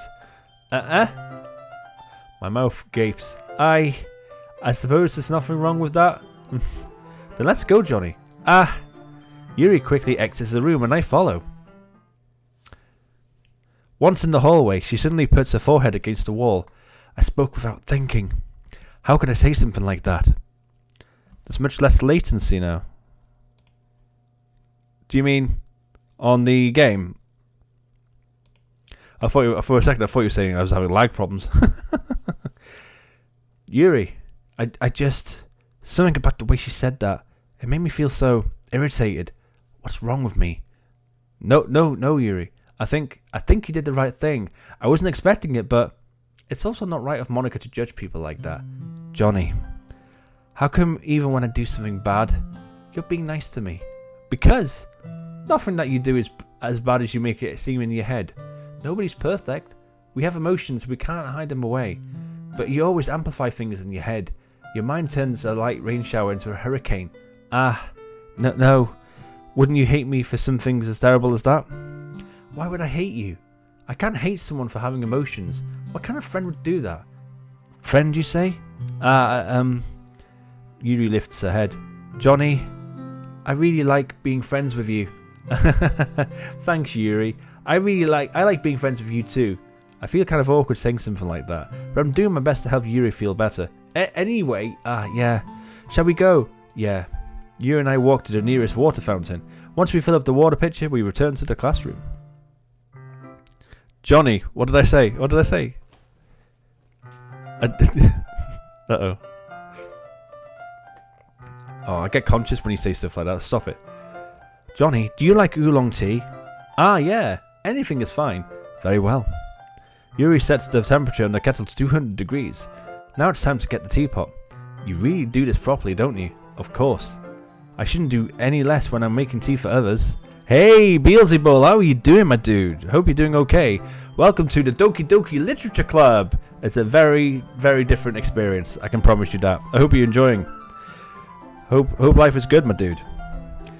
Even if I'm not an expert on tea or anything. In that case, you'll only be even more impressed. Perhaps I will.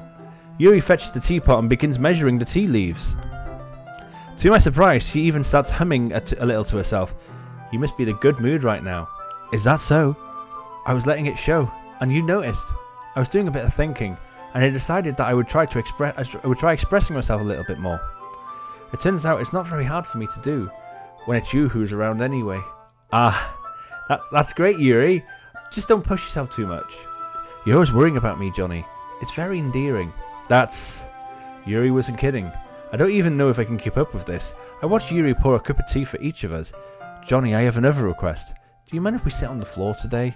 Why is that? It's a little bit easier on my back. I can read with my back against the wall rather than bending over at my desk. Sorry, I didn't realise. Yeah, I hope you're alright, Beelzebul. Good to see you, my dude. How are you, my friend? I am good. I am very good, my dude. Are you familiar with this game? This is a very different game, my dude. It's not for the faint-hearted. Although you wouldn't think it at this point. Strap yourself in if you've not played it before. And you can put up with my rambling. No worries. I just have back pain fairly regularly, so I do my best to manage it. Is that so? I wonder why that is. It's most likely because of your posture, right? Always hunched over like that whilst reading.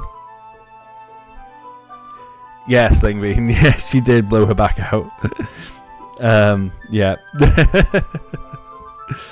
Yes.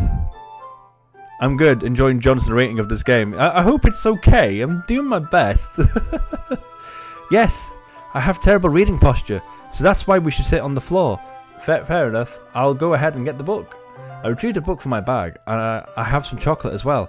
It's a bag of small chocolate candies that I kept hidden from Sayori's candy radar. I take it since it'll go well with the tea. Yuri and I sit against the wall, teacups by our sides. As if in sync, we assumed the same reading position as last time, each holding one half of the book. You found your flow now, have I? Oh, okay, thanks. It's a beautiful thing. Thanks, my dude. Thanks. Yeah, this is an interesting story, and it's an interesting visual novel, and it has turns. Again, I don't want to ruin it for you. So if you're enjoying what's happening, you know it's a heck of an experience. I promise you. It builds up, is all I'll say. Except this time, our bodies are even closer to each other. I can't see too well. Yuri slides closer until our shoulders are touching. How am I supposed to focus on reading like this? Yuri was always so kind of cute, but when she's being less apprehensive, it's almost more than I can handle. Your teacup. Yuri hands me my teacup. Holding it with my hand that's not holding the book, I end up in a position that makes it even harder to focus, because now I need to worry about making sure I don't accidentally touch her chest. Meanwhile, Yuri hasn't noticed a single thing. She wears her intense reading expression, and I can only presume the world around her has faded away. I use all the willpower to focus on reading. Just bear with basically, it all isn't as it seems. Noted. As in for everyone, not for me, I'm aware. After a few minutes, I finally managed to relax a little. I put the teacup between my legs and fumbled with the chocolate wrapper. Sorry. I briefly let go of the book to finish opening the wrapper. You can have as much as you want. That's okay, I won't take any. Are you sure? Well, if I touch it, then I might get smudges on the pages. You're right. I didn't even think about that. My bad. No need to apologise. I'll hold the book, okay? Are you sure? Of course. Yuri opens the book with both hands. She holds it so that I don't have any harder of times reading from it. But as a result, her left arm is practically resting on top of my leg. Well, in that case, Yuri's already totally focused on reading again. I take a chocolate candy and pop it into my mouth. Then I take another chocolate and I hold it up to Yuri. She doesn't even look away from the book. She simply parts her lips, as if the situation was completely natural. But that means I can't stop here. I apprehensively place the chocolate in her mouth. Just like that, Yuri closes her lips over it. Yuri's expression suddenly breaks. Did I just... Yuri looks at me like she needs to confirm what just happened. Johnny? Sorry, I guess I shouldn't have done that. That's... Well, you were just helping. That's something that friends do, right? I mean, not really in this kind of context, but... Yeah, that's all it was. Yeah, then you don't need to stop or anything. I see. The situation's gotten really tense. Yuri tries to return to the book, but I can tell just by her expression that even she can't focus now. My heart is pounding. I nervously take another chocolate between my fingers, but this time Yuri's eyes meet mine. How did it even come to this? Yuri doesn't avert her gaze. I notice her chest rising and falling to the rhythm of her breaths. I raise my arm. Like before, Yuri parts her lips, but it's different this time. I take the chocolate and place it in her mouth. I feel her hot breath on my fingers. Okay, everyone! No, that's not my leg. I'm a friend of Dorothy's. She's just a friend. I'm assuming you guys are quoting something. It's Always Sunny, is it? Yuri jolts back. It's time to share poems. Johnny, you can help Yuri put away the tea stuff, right? IT crowd. Oh man, I need to finish watching that at some point down the line. I watch all the back books, but not IT crowd. Yeah, of course. Okay, thanks. The spell is abruptly broken. I'll take care of the cups. Yeah. Yuri picks up the teacups from the floor. I pick up the bag of chocolates. In the end, we hastily clean up without so much of a word between us. I get the feeling this is something neither of us will have the courage to bring up. Oh. What's going on there? Oh, what the hell? Phew.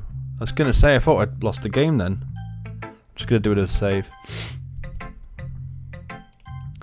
Okay, everyone. So, Beelzebub and Sling, who shall we show our poem to first? Da-da-da-da-da-da.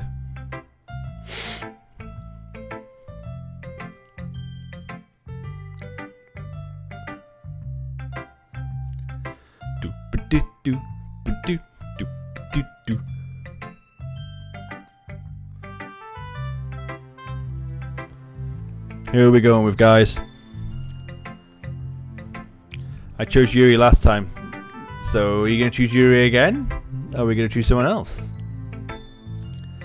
Shut up, Mrs. Bowling. Shut up, Mrs. Bowling.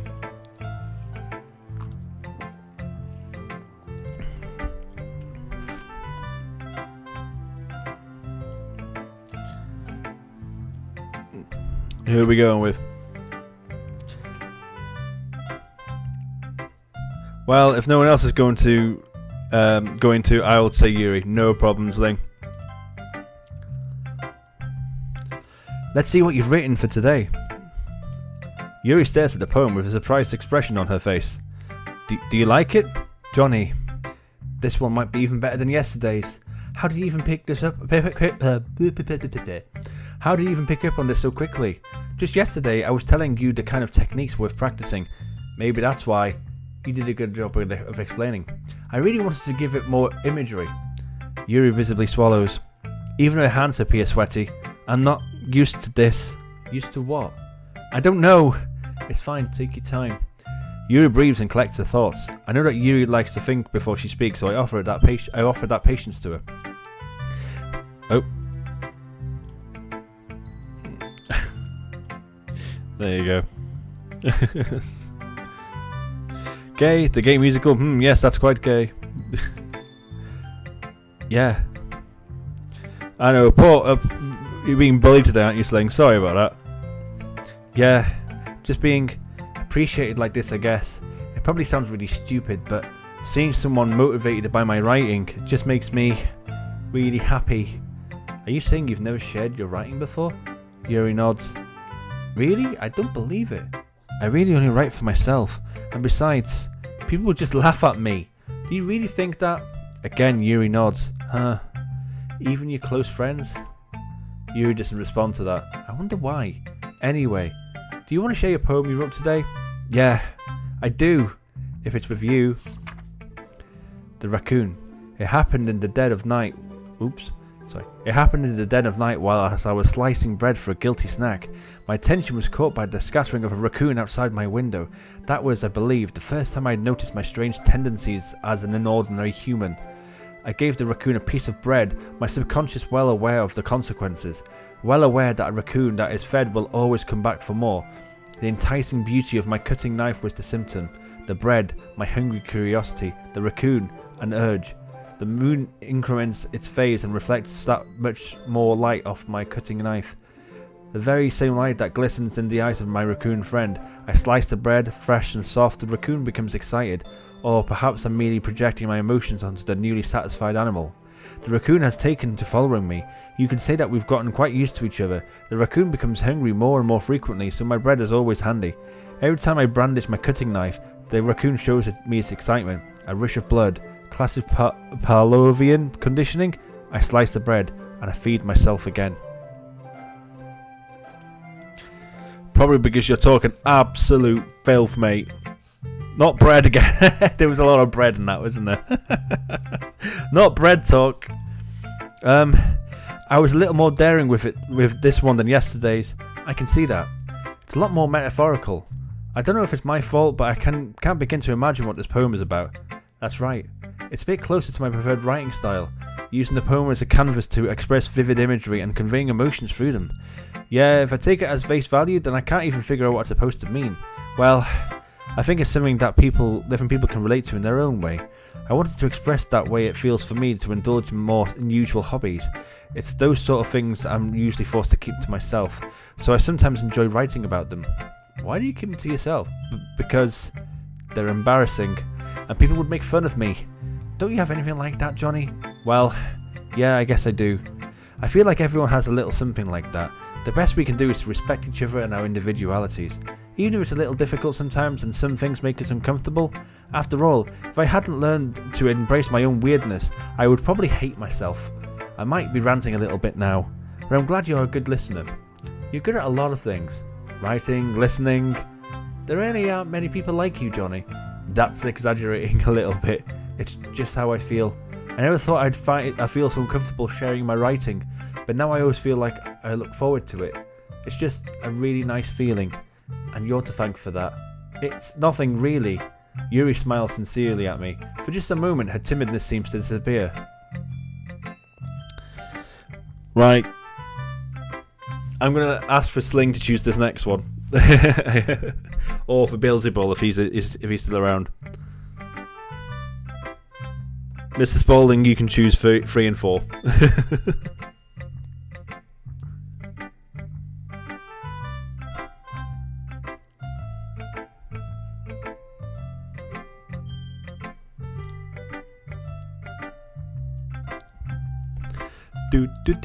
Monica, no problem, thank you. Hi again, Johnny. How's the writing going? Alright, I guess. I'll take that. As long as it's not going bad. I'm happy you're applying yourself. Maybe soon you'll come up with a masterpiece. I wouldn't count on that. You never know. Want to share what you wrote for today? Sure, here you go. I give my poem to Monica. Alright, this one's good.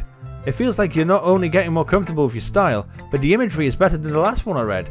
Just wondering, but have you been finding inspiration in Yuri's writing style? I guess so. You can't deny that she's talented. Yeah, totally. I think her poems are the most romantic. That's the best way to describe it. She's like a totally different person when she picks up a pen. I noticed that too. Or when she's talking about literature, it's like the light turns on inside her. Sadly, it's hard to get much personal conversation out of her. Trust me, I've tried. Who knows what goes on in that head of hers? I hope you do mean that in a bad way. No, of course not. I just meant that I wish she didn't keep so much to herself. But still, defending her like that, you must be pretty into her, huh? You completely misunderstood. Calm down, I'm kidding. Besides, I'm pretty sure she's already got a boyfriend. Wait, really? A fictional one anyway. Monica kind of whispers that last part to me. It's just a hunch, but, well, there's nothing really wrong with that. Oh, well, I know. I was just saying. But anyway, you want to read my poem now? I like the way this one turned out, so I hope you do too. Alright, let's take a look. Save me. The colours, they won't stop. Bright, beautiful colours. Flashing, expanding, piercing. Red, green, blue. An endless cacophony. Oh no, I voiced that wrong and Mrs. Spaulding's going to take the piss. Cacophony. Of meaningless noise. The noise, it won't stop. Violent, grating waveforms. Squeaking, screeching, piercing, sine, cosine, tangent. Like playing a chalkboard on a turntable. Like playing a vinyl on a pizza crust. An endless poem of meaningless. Load me. Are you laughing at me? Cacophony. Is that right? Cacophony. I don't know. I'm useless with certain words, mate. As Mrs. Spaulding will tell you, she'll list a whole ream of words I can't say. It's even more abstract than your last one. I guess it's just the way I write. I'm sorry if you don't like it. No, I never said that. It's just kind of a thing I've never really seen before, I guess. I kind of like playing with my space on the paper. Choosing where and how to space your words can totally change the mood of the poem. It's almost like magic. The opposite of harmony. Oh, okay. See, I didn't even know what it meant. The way I wrote the lines really short makes you feel like you're trying to speak over the noise. I see. It's still hard for me to tell what it's about though.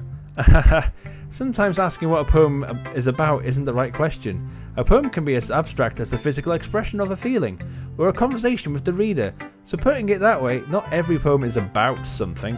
Anyway, here's Monica's writing tip of the day. Sometimes you'll find yourself facing a difficult decision. When that happens, don't forget to save your game. You never know when you might change your mind, or when something unexpected may happen. Wait, is this even a tip about writing? Wait, what am I even talking about? That's my advice for the day. Thanks for listening. He's truly terrible at pronunciation. I am. Leave me alone. Blech. Right, Mr. Spaulding, go on. Who should we read our poem to? I can't believe it's been 2 hours already.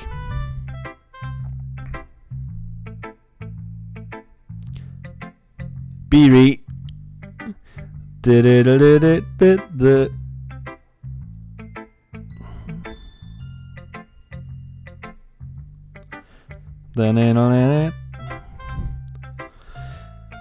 Don't forget to save your game. Yes, Sayori, thank you very much.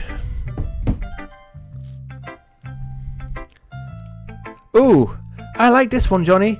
It has some nice feelings in it. I'm glad. Does that mean it's better than yesterday's? Let me think. I don't know. I guess I like them both. That's not very helpful, you know. Well, I'm not very good at figuring out if poems are good or bad. Not today. Not today, Satan. But that's why it just goes. That's why I just go by my heart. If it makes me feel things, then it must be a good poem. I'm not sure exactly that's how it works. Then again, I guess conveying feelings is a pretty important part of this whole thing. Yeah, maybe. Honestly, I don't even know what kind of writing you like in the first place. Yeah, me neither. Why don't you at least try to giving it some thought? Oh, you want to write something for me? That's so sweet. Yeah, right. But you're always thinking about other people. You need to think about yourself once in a while. If you don't, you might end up getting hurt at some point. Well, I don't really know what you mean, but I'll try and keep it in mind. Well, whatever. Anyway, let's see. I guess I like happy poems. Wait, sometimes I like sad poems too. Sometimes I like a little bit of both. There's a word for that, right? What's the word I'm looking for? Bittersweet. Yeah, I like things that are happy and things that are sad. Happy and sad? I can't see you liking something sad, Sayori. Well, I like happy the most, but sometimes when you have a little rain cloud in your head, a sad poem can give you the rain cloud a little hug, and makes a happy, nice rainbow. Nice, happy rainbow. Sayori, that's unexpectedly poetic. It is? Maybe I'm getting better at expressing my feelings after all. Thanks, Johnny. I should go write that down then. You can read my poem now, okay? Bottles. I pop off at my scalp like the lid of a cookie jar. That's the secret place where I keep all my dreams. Little balls of sunshine all rubbing together like a bundle of kittens. I reach inside with my thumb and forefinger and pluck one out. It's warm and tingly. But there's no time to waste. I put it in a bottle to keep it safe. And I put the bottle on the shelf with all of the other bottles. Happy thoughts, happy thoughts, happy thoughts in the bottles all in a row. My collection makes me a lot of friends. Each bottle Dear loser. Dear loser. Each bottle a starlight to make amends. Sometimes my friend feels a certain way. Down comes a bottle to save the day. Night after night, more dreams. Friend after friend, more bottles. Deeper and deeper my fingers go. Like exploring a dark cave, discovering the secrets hiding in the nooks and crannies. Digging and digging, scraping and scraping. I blow dust off my bottle caps. It doesn't feel like time elapsed. My empty shelf could use some more. My friends look through my locked front door. Finally, all done. I open up, and in come my friends. In they come, in such a hurry. Do they want my bottles that much? I frantically pulled them from the shelf one after another, holding them out to each and every friend, each and every bottle. But every time I let one go, it shatters against the tile between my feet. Happy thoughts, happy thoughts, happy thoughts, all in shards all over the floor. They were supposed to be for my friends who aren't smiling. They're all shouting, pleading, something. But all I hear is echo, echo, echo, echo, echo inside my head. Holy crap. Sayori, did you write this? Of course I did. Didn't I tell you yesterday I was going to write the best poem ever? Yeah, but I mean, I didn't expect something like this to coming from you. Monica taught me a whole lot, and I've been really in touch with my feelings recently. I see that. It's almost kind of creepy. Creepy? Well, not exactly. Maybe because I'm used to being so cheerful. Well, never mind. I'm thinking too hard about it. The point is, it came out good, so you should be proud of it. Oh, thanks. I feel like I was meant to express myself this way. It even helps me understand my own feelings a little bit better. Writing is like magic. You've gotten pretty passionate about this, huh? I hope you keep it up. Yeah, writing's the best. I'm going to keep writing until I die. Don't get ahead of yourself. Sayori has always had a habit of getting obsessed with something before dropping it no matter than a week later. I wonder if this is one of those times. But seeing the passion in her eyes makes it hard for me to be pessimistic. Ooh. And then we've got Natsuki last, haven't we? Dear loser. Well, it's not really any worse than your last one. But I can't really say it's any better either. Phew. Huh? Phew what? Ah, well, anything that isn't a train wreck, I'll take as a win. And I get that feeling you're probably the most critical. Hey, what makes you think... Maybe that was a compliment.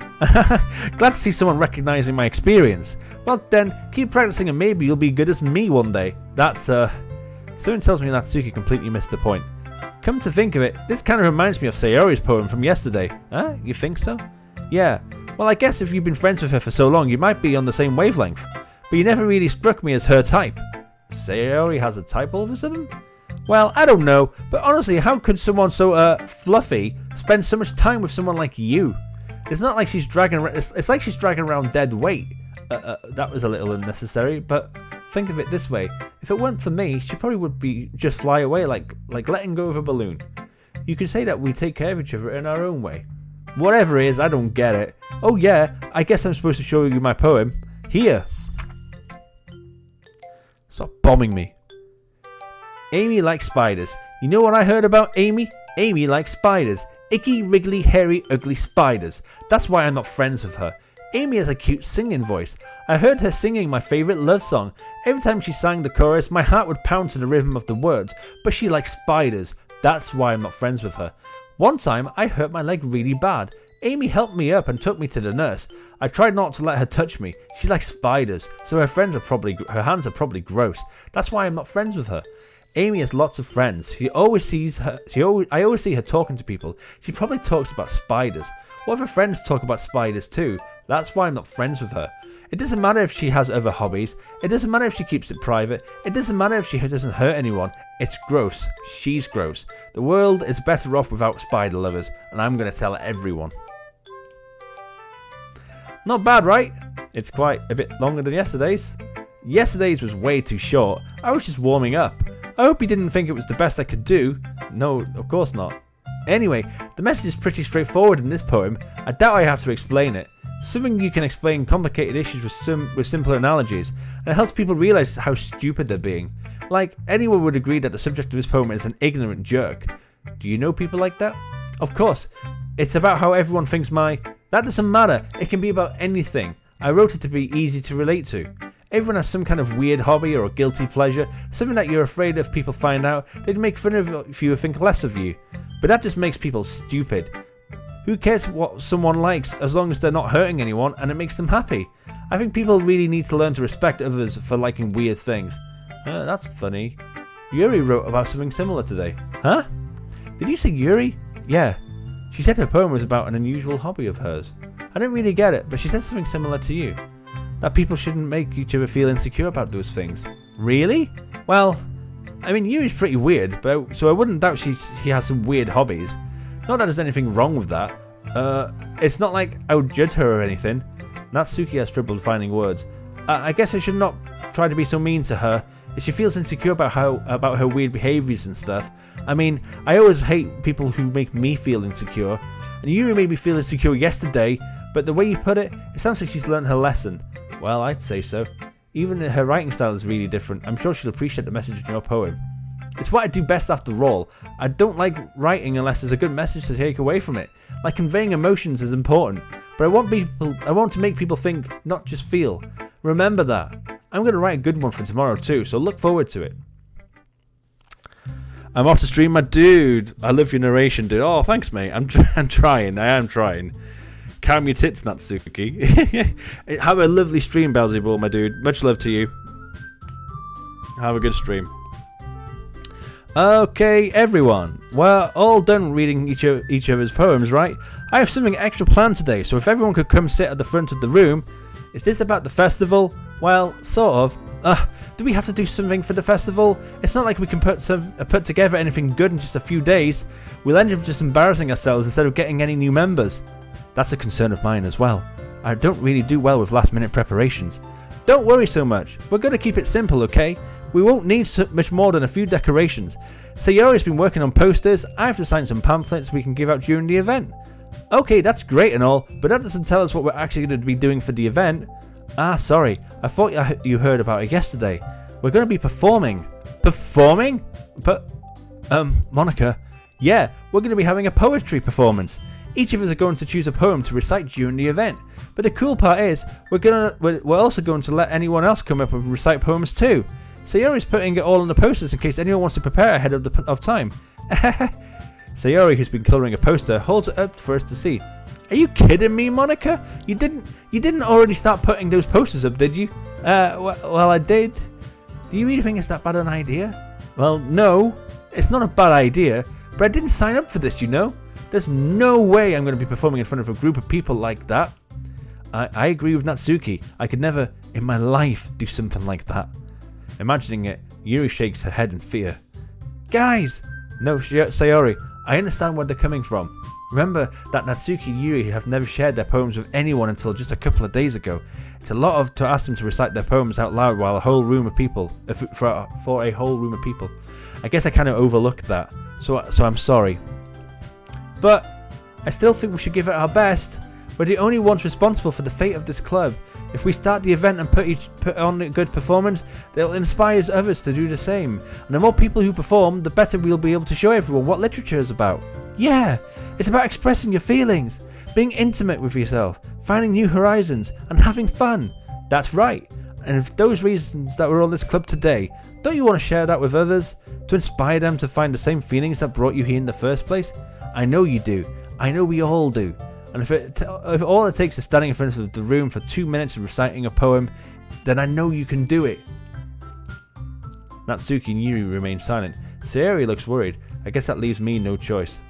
I agree. I don't think it's too much to ask. I think that Sayori and Monica have been trying really hard to get new members. The least we can do is help them out a little bit. Well, maybe, but... It looks like Natsuki doesn't have any arguments left. Okay, fine. I guess I'll have to get it over with. Alright! Thanks, Natsuki. What about you, Yuri? Yuri dejectedly glances around at everyone's expected faces. Sorry, that was a hard sentence to say to me for some reason. I guess I don't really have a choice. Aha, that's everyone! You're the best, Yuri! This club is seriously going to be the death of me. Oh gosh, you'll be fine, Yuri. But anyway, let's move on to the main event. I want each of you to choose a poem of yours. We're going to practice reciting them in front of each other. No way! Monica, this is too sudden. Well, if you can't recite your poem in front of the club, how do you expect to do it in front of strangers? Oh no. Don't worry, I'll start off to help everyone feel a little bit more comfortable. Can I go next? Of course. Now let's see. Monica flips through her notebook to the specific poem she has in mind for herself. Then she stands behind the podium. The title of this poem is The Way They Fly. Ahem. But Monica begins reciting her poem. Her clear, confident voice fills the room. More than that, her inflection is pristine. She knows exactly how to apply emotion behind each line she recites, bringing the words to life. Is this something she's done before, or is she simply a natural? I glance around me. Everyone has their eyes on Monica. Sayori looks amazed. Yuri has an intense expression on her face that I don't understand. Finally, Monica finishes the recitation. The four of us applaud. Monica takes a breath and smiles. That was so good, Monica! Thank you so much. I was just hoping to set a good example. Are you ready to go next, Sayori? I'll go next. Oh, wow, Yuri's fired up all of a sudden. Yuri clenches a sheet of paper between her hands and stands up. Keeping her head down, she walks to the platform. I missed that, sorry. This poem's called... Yuri anxiously glances at each of us. You can do it, Yuri. It's called An Afterimage of the Crimson Eye. Yuri's voice shakes as she starts reading the poem. Just a moment ago, she practically refused to do this. Why is she suddenly putting in so much effort? As Yuri gets past the first couple of lines, her voice changes. It's almost like what happened when Yuri got absorbed into her books. Her quivering words transform into sharp syllables of fierce and confident woman. The poem is full of twists and turns in its structure that she enunciates with perfect timing. This must be a rare glimpse into the whirling fire Yuri keeps concealed inside of her head. Suddenly she's finished. Everyone is stunned. Yuri snaps back into reality and glances around her as if she's bewildered even herself. It's up to me to save the situation. I'm the first to start applauding. Everyone joins me afterwards and we give Yuri the recognition she deserves. It's not that we didn't want to applaud her. We were so caught off guard that we must have forgotten. As we applaud, Yuri holds the poem to her chest and rushes back to her seat. Yuri, that was really good. Thank you for sharing. Looks like Yuri is down for the count. Okay, I guess I'm next then. Sayori hops out of her chair and cheerfully walks towards the podium. This one is called My Meadow. Sorry I giggled. Sayori, it's a lot harder than I thought. How did you guys do it so easily? Try not to think of it as like you're reciting to other people. Imagine you're reciting it to yourself, like in front of a mirror or in your own head. It's your poem, so it'll come out the best that way. I see. Okay then. Sayori begins her poem. Somehow it feels like her soft voice was made for her as a perfect match. The poem isn't aimlessly cheery like Sayori's is. It's serene and bittersweet. If I were to read this on paper, I probably wouldn't think much of it, but hearing it come from Sayori's voice almost gives it a whole new meaning. Maybe this is what Sayori meant when she said she likes my poems. It's like I get to reach more deeply into someone I thought I knew through and through. Sayori finishes and we applaud. I did it! Good job, Sayori. Even Johnny liked it. I guess that's a good sign. What does that even mean? It came out nicely, Sayori. The atmosphere of the poem fits you really nicely. But it might be that the other poems wouldn't work quite as well with that kind of delivery. I don't really understand. In other words, I've seen poems of yours where that sort of gentle delivery wouldn't work as well. They might need a little bit more force behind them, depending on what you're reading. Oh, I know what you mean. I've been practicing this kind of thing. It's just embarrassing to do in front of everyone. The next time, I'm going to make you pick a poem that challenges a little bit more. We don't have much time before the festival, you know. Okay. Now, who's next? It's Natsuki? Don't make me go before Johnny. It's not like I can compare to you guys anyway. Might as well let Johnny lower everyone's standards a little before I have to do it. Natsuki? It's fine. I might as well get it over with. But it's not like I have a selection of what to read. I'll just have to go with what I wrote today. I stand up and step in front of the podium. Everyone has their eyes on me, making me feel terribly awkward. I recite my poem. Since I'm not exactly confident in my own writing, it's hard to put energy into it. Despite that, once I finish, I receive applause anyway. Sorry, I'm not really as good as everyone else. Don't worry about it so much. I think it's less about your abilities and more about your lack of confidence in your writing. That's something that will improve over time though. Yeah, maybe.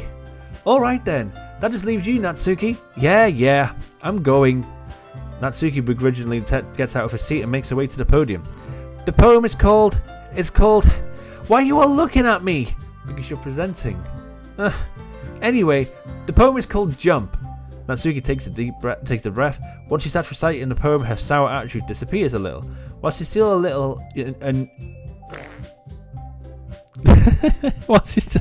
I heard that fart perfectly. I'm good you guys can't hear the farting. While she's still a little uninfused, her poem has a rhythm and rhyme to it. It's Natsuki's trademark style, and it works surprisingly well when spoken aloud. The words feel like they bounce up and down as if they've given life to the poem. Natsuki finishes and everyone applauds. Way, you heard it! Yay! Hooray for hearing farts! She huffs back to her seat. That wasn't so bad, was it? Easy for you to say. You better not make me do that again. Well, do you at least feel prepared enough to recite a poem in front of other people? I mean, doing it in front of other people would be way easier. I could put on whatever face I want for other people, but when it's just my friends, it's just embarrassing. That's a surprise, Natsuki. I think it would be the other way for me. Well, that's just how it is, so... Well, I guess in that case, you won't have much to worry about the festival. That said, I want to thank everyone for coming through. It might be hard, but I hope that you all have an idea of what it's like now. Make sure you pick a poem and get enough practice before the festival, okay? I'll be making pamphlets, so let me know ahead of time what you'll be reciting. Jeez. I should probably find some other poem to recite instead. That's fine too. It doesn't have to be your own. I'm already pleasantly surprised that you're putting all of this effort in for the club. It makes me really happy. Ah, yeah, no problem. Okay, everyone. I think that's about it for today. I know the festival's coming up, but let's try to write poems for tomorrow as well. It's been working out really nicely so far, so I'd like to continue that. As for the festival, we'll finish planning tomorrow and then we'll have the weekend to prepare. Monday's the big day. I can't wait. I can do this. I can do this. Alright. I stand up. There's no way I'll be able to find the same enthusiasm as Sayori and Monica, but I'll do my best to get through it. If it's for the sake of the club and impressing Monica, then I'll have to do my best. Ready to go, Sayori? Yep. Look at you two, always going home together like that. It's kind of adorable, isn't it? Jeez, guys, don't make such a big deal out of it. It must be a little nice, though. Well, how am I supposed to respond to that? It's okay, Johnny. You don't have to say it. Whatever, let's go already. Plot twist, the sound of the alerts don't actually work. John's just got a squelchy ring tonight. Too much iron brilk. I finished my iron brew. I'm now on to Coke Zero. The diet of iron brilk is about to have its side effects. Don't. I can't believe that the iron brilk is still a thing. Yeah. I walk home with Sayori once more. Even though it's only been a few days, a lot of things have already changed. But today, Sayori's been a little bit quieter than usual on the way home. Hey, Sayori? Sorry, I was spacing out. Ah, no wonder. I was just thinking about something from earlier. It's like how we get to... Sayori fumbles with her words. So, let's just say that one day Yuri asked to walk home with you. Huh? What would you do? What kind of question is that? You kind of put me on the spot here. Well, Sling Bean. Sling Bean, my dude. Choose your answer.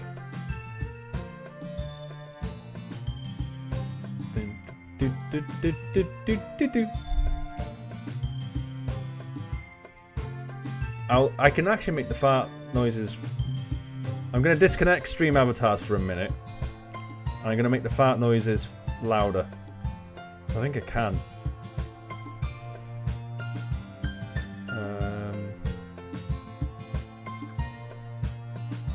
Where's the fart noise? Yuri, babe. I knew you were going to say that, but I wanted to confirm. I've made the fart sound slightly louder. It was actually quite close to full max fart sound, so I don't know. There we go. Yuri, babe. Okay, I would walk home with Yuri. Walking home with Yuri, huh? Why does the thought of that make my heart pound? I mean, given how hard it is for her to socialise, I would feel awful turning her down, so... Isn't she so beautiful and smart? That has nothing to do with what I've just said. You admitted it. There you go. Is that better? That was quite a loud one. Jeez. There's not even any point in speculating something that's never going to happen. Well, maybe. But I just like to think about it. It's not long before you need me anymore, you know? Need you? Sayori, I can't figure out how you're seeing things in your head right now. Sorry. Everyone is different. Nobody in your club is replacing you. If you say so. The conversation trails off and I'm left feeling awkward.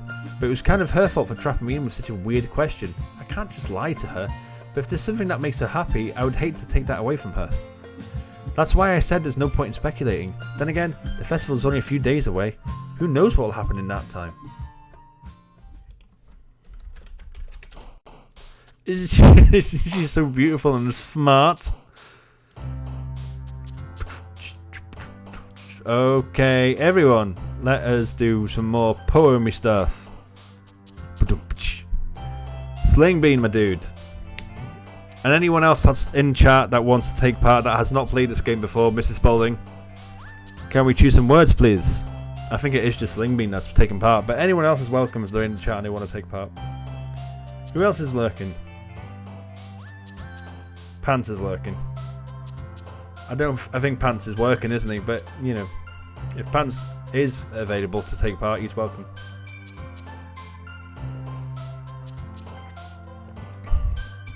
I love the fact that Mrs. Spaulding chooses to take part anyway.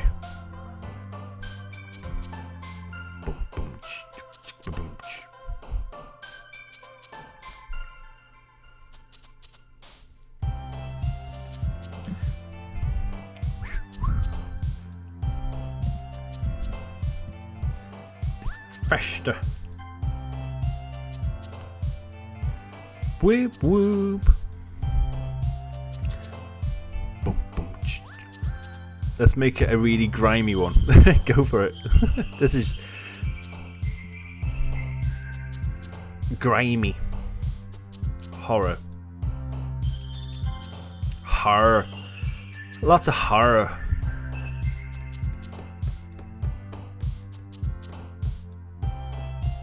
Oh god, I'm getting a bit hot. I'm going to put it on the fan.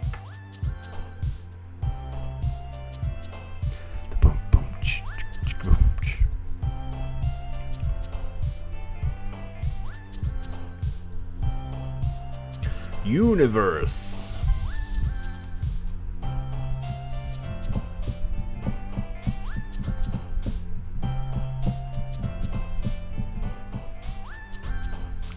Do do do do do do do do do do.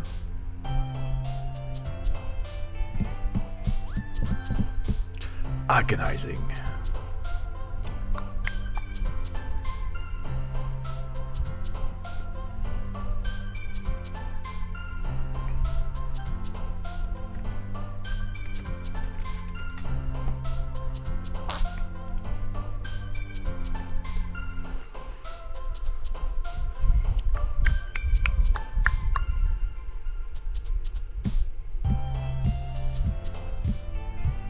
Do do.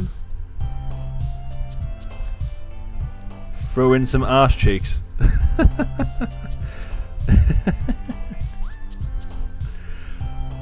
There we go, cheeks. I thought you were joking for a second. There we go. They are face cheeks, Sling. They are face. Ooh. That wasn't face cheeks, was it?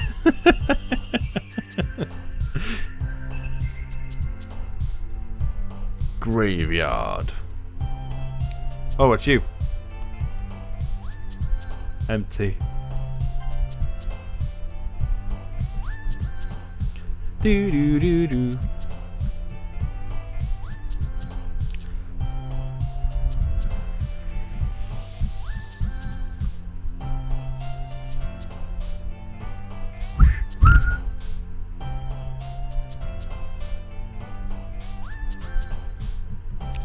Spinning. Spinner.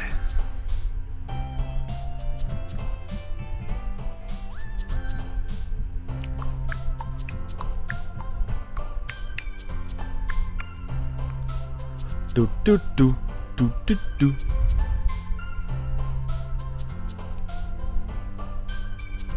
Disarray. I'm really hoping they don't have that cacophony word.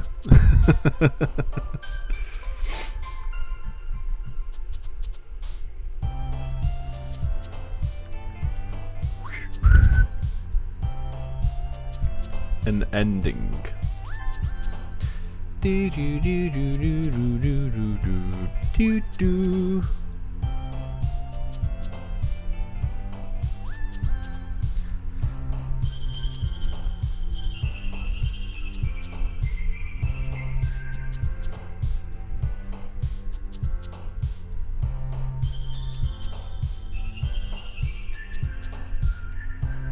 Doodle doo doodle doo doo.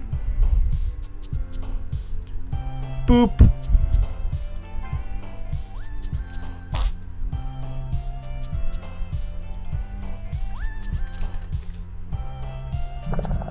Oh wow. Wow, there was some depth and there was some bass on that, wasn't there?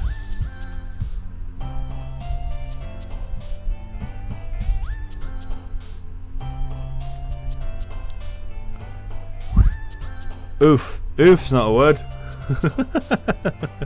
Grumbler. Oh, yeah. Grumbler's not a word. Unstable is though. Oh, there we go. An unstable fart, yeah. Right, if you go for 2 more sling, we'll get Mrs. Spaulding the last 5.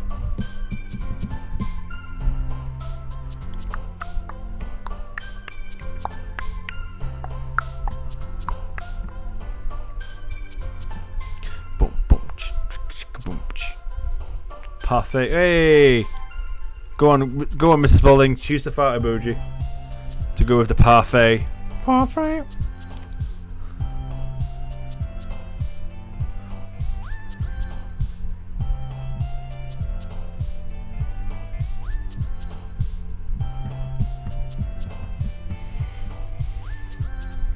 Do do do do do do do.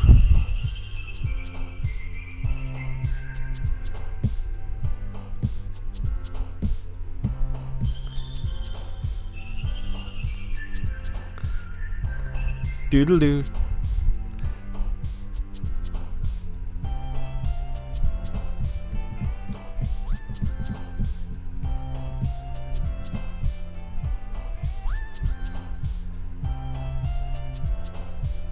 Got one more word from Mr. Slingbean, and then we're going to give the last few words to you, Mr. Spaulding. Do do do do do do do. Oh no, it's 2 more words for Slingbean.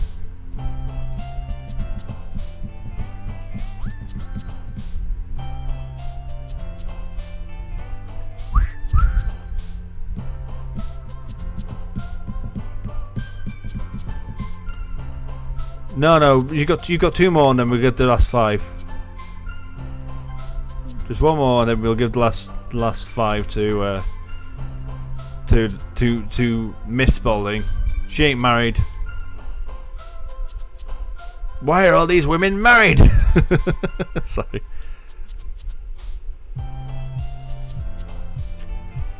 Do suicide. Okie dokie. Right then, Mrs. Spaulding, take it away. Weep whoop.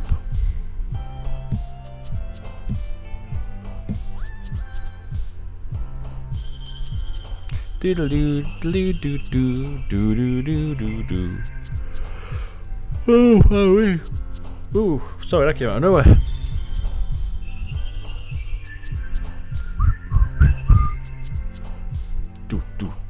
Lollipop.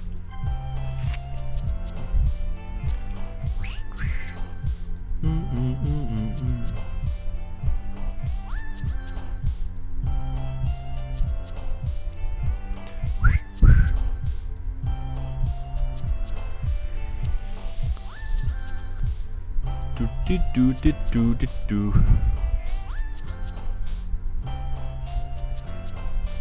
4 more.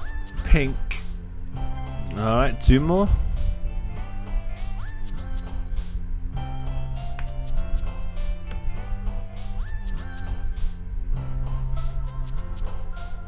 Do.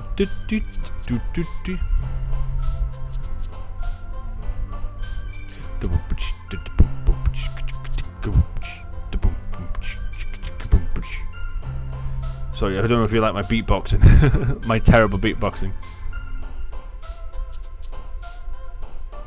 Sunset.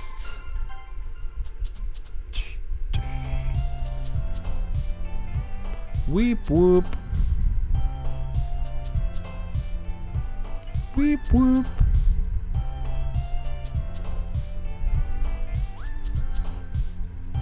Oh wow, Luminek. Thanks for the biddies there, Wii U sub. How are you doing? Coming in here, just chucking 50 bits. You absolute babe. Thank you so much. Analysis. Alright then. 1 more. Unless Wii U sub can choose the last one, Mrs. Spaulding. Sorry. Wii U sub, choose this final word for our poem here. You got 10 words to choose from. Which one do you like the most? I hope you're doing okay. Do do do do do do do.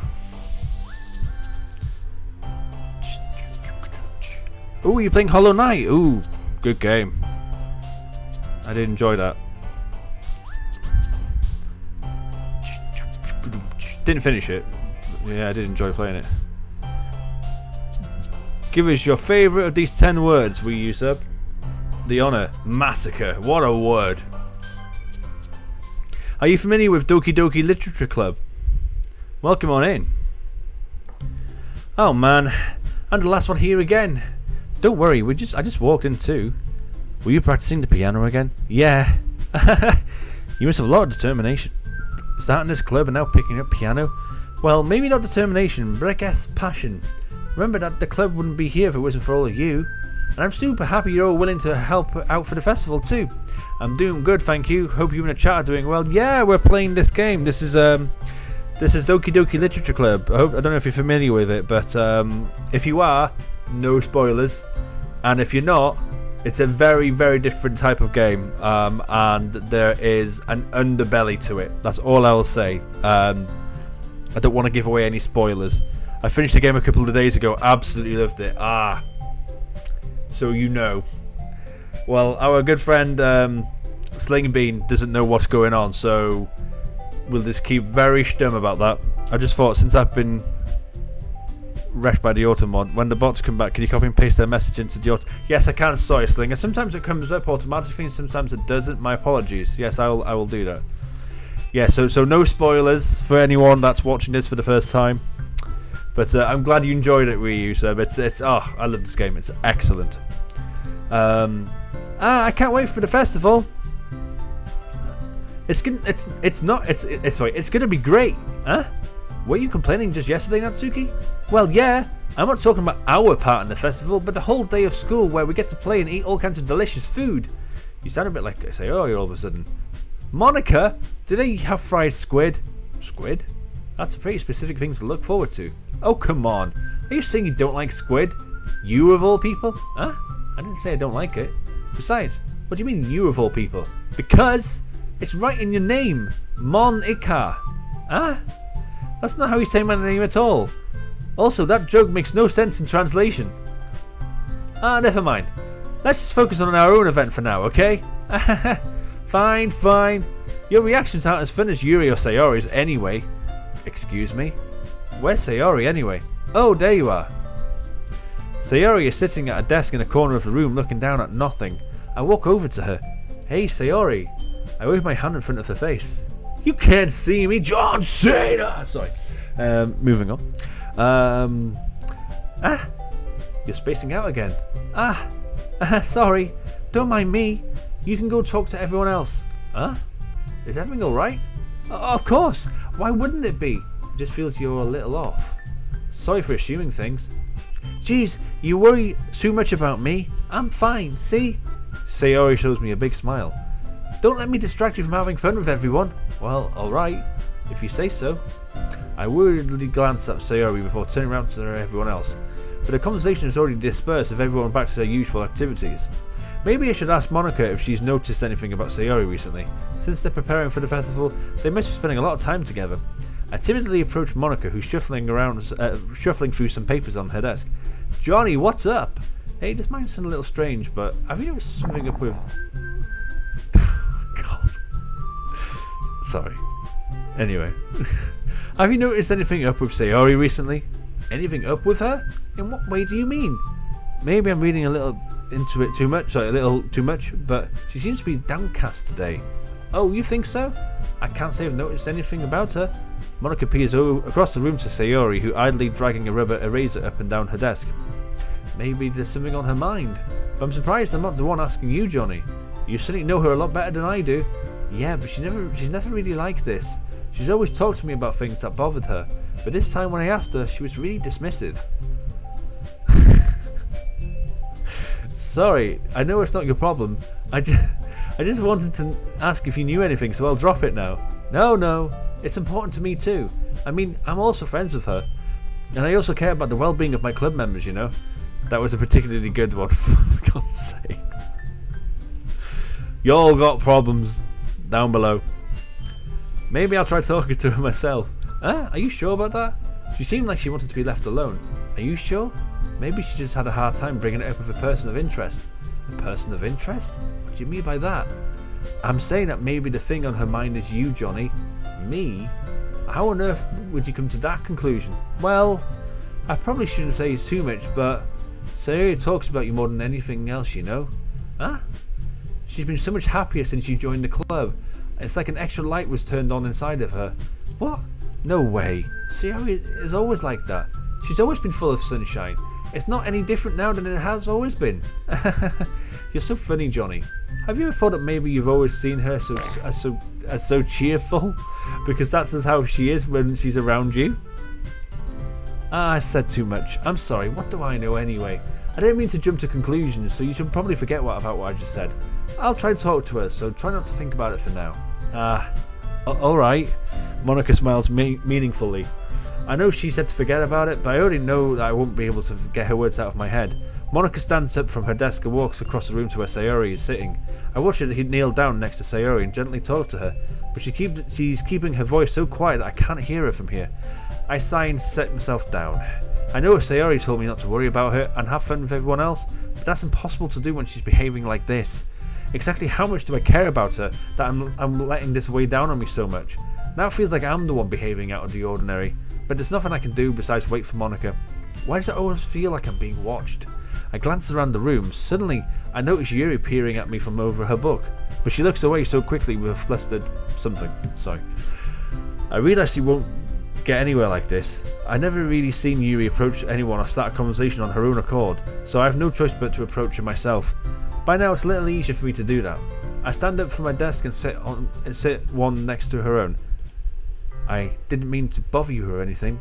Relax, she didn't do anything, but...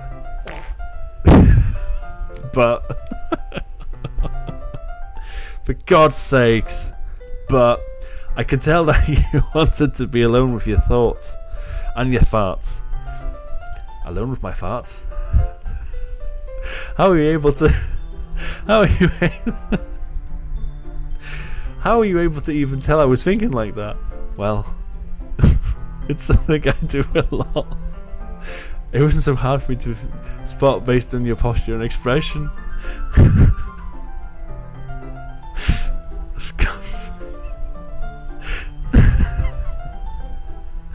For God's sake. Not that I was staring or anything. I didn't do anything creepy like that. In any case, I guess you were right. I'm sorry for causing you any concern. I'm trying to read here. Don't apologise. Your troubles are only the concern of those who willingly share in that concern. Of course, there are certainly those who find the most comfort in keeping to themselves. We've been trying to time the farts. You have been trying to time the farts, and some have been fucking very, very, very spot on. It's been so annoying. But if you prefer to share what's on your mind, then I would be glad to listen. Ah, so it's not really that big of a deal. I was just feeling a little uneasy about Sayori. Sayori? Yeah, she seems a little off today, but when I asked her about it, she didn't want to admit it to me. So I can't help but wonder if it's something that's happened to her. Oh? That's quite romantic. Huh? Sorry, I didn't mean to say something stupid. It's not that I just didn't want you to misunderstand. Sayori and I have been friends for a long time, that's all. Ah, I see. Then perhaps it's unusual for her to be dismissive to you about her feelings. Or maybe I'm just reading into it a little too much. Johnny, the world is full of meaning, often hidden deep beneath plain sight, and there are so many untold mysteries behind every person, no matter how well you may know them. Ah, so you think there might be something behind it all, after all? I think that Sayori is a very complex person. Her mannerisms on the outside don't always match what might be going on inside of her head, and she may not always know what she wants. I noticed her strange behaviour today too, and I also feel some concern for her. But in your case, it looks like she was fully occupying her thoughts, wasn't she? Well, I guess that was the case. Sayori, she really means a lot to you, doesn't she? I guess. But you don't need to put it that way. We're just good friends, that's all. Yuri suddenly looks deeply in my eyes. Her expression is gentle and curious, as if she was searching for something. Embarrassed, I avert my gaze. Sometimes, a person's mysteries are untold even to themselves, and you, as someone honest and caring, may uncover feelings you weren't aware in you. That is, I think that she would be a very fortunate person to have you feel that way for her. Yuri?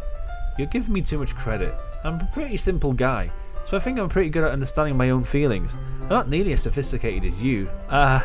That's not a compliment, is it? It is what it is. Anyway, as long as we're here, why don't we do some reading? Well, as long as you're okay with it. Yeah. I should be taking my mind off this whole thing anyway. Johnny loses it. Pop. For God's sakes. Okay, everyone. After some time passes, Monica calls out to the club room. Why don't we share our poems now? Before I know it, everything is back to normal. Everyone goes to retrieve their poems and I do the same. I make eye contact with Monica and she smiles at me. I wonder what she was talking about with Sayori. Sling Bean, the floor is yours. Choose your character. Choose your fighter. Oh, sorry about that. I wanted to jump, but I was making a clip. You sacrificed a jump for a clip. Yuri, no worries. Johnny, your writing has only improved in these last few days. Every poem you've shown me has been nothing short of spectacular. I can really feel the emotions. I'm a little envious even. I don't...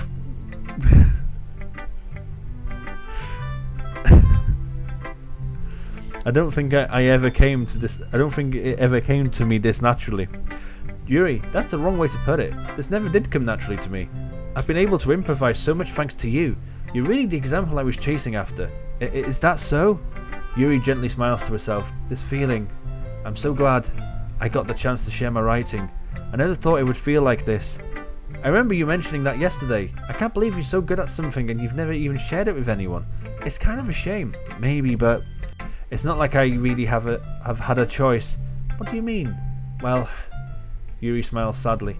Johnny, during lunchtime I eat by myself. Did you know that? It's a great time to find this quiet spot and do some reading. In fact, I always have some books with me.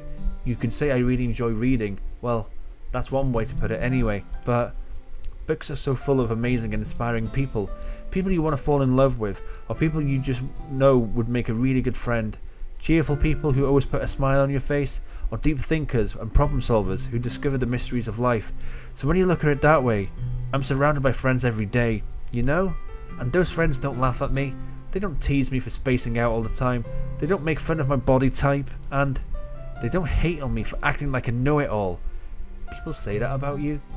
I'm not a know-it-all, Johnny. It's the opposite. I don't know anything. I don't know how to talk to people. I don't know how to make people see me as normal. I don't even know how to make myself happy. I have all these feelings, and all I can do with them is read and write. But it wasn't until now that I started sharing it with you, and that I really understood what was missing all this time. But I haven't really done anything. No, that's wrong. Just being patient and respectful. That's really important to me. I know I'm a difficult person, Johnny. I speak too slowly. I second guess myself all the time. I read too deeply into things, but every time, you've always treated me just like anyone else. It's so rare that I feel comfortable with myself when I talk to others, but that's why every time I talk to you, I just feel really happy. I see. Well, I treat you how you deserve to be treated, Yuri, and if other people don't see it that way, then screw them. I mean, I just joined this club hoping I would make friends, and I'd say I've made at least one success. Wouldn't you? If you put it that way, yeah. We really are friends now, aren't we? Yuri puts her head in her hands, but this time she's smiling as she does it. Do you want to show me your poem? Yeah, I do. Let me get it for you. I missed that part. Let's do a battle royal, guys. I haven't actually done one so far. Can I put 500 points on it? Does that work? Here we go. I can't hear the farts anymore. It's really weird.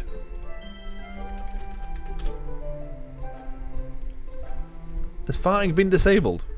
I don't know. Ghost in the Delight Part 2. The tendrils of my hair illuminate beneath the amber glow, bathing. In the distance, a blue-green light flickers. A lone figure crosses its path, a silhouette obstructing the eerie glow. My heart pounds. The silhouette grows closer, closer. I open my umbrella, casting a shadow to shield me from visibility, but I am too late. He steps into the streetlight. I gasp and drop my umbrella. The light flickers. My heart pounds. He raises his arm. Time stops. The only indication of movement is the amber light flickering against his outstretched arm. The flickering light is in rhythm with the pounding of my heart, teasing for me succumbing to this forbidden emotion. Have you ever heard of a ghost feeling warmth before? Giving up on understanding, I laugh. Understanding is overrated. I touch his hand. The flickering stops. Ghosts are blue-green. My heart is amber. I honestly can't hear any delay.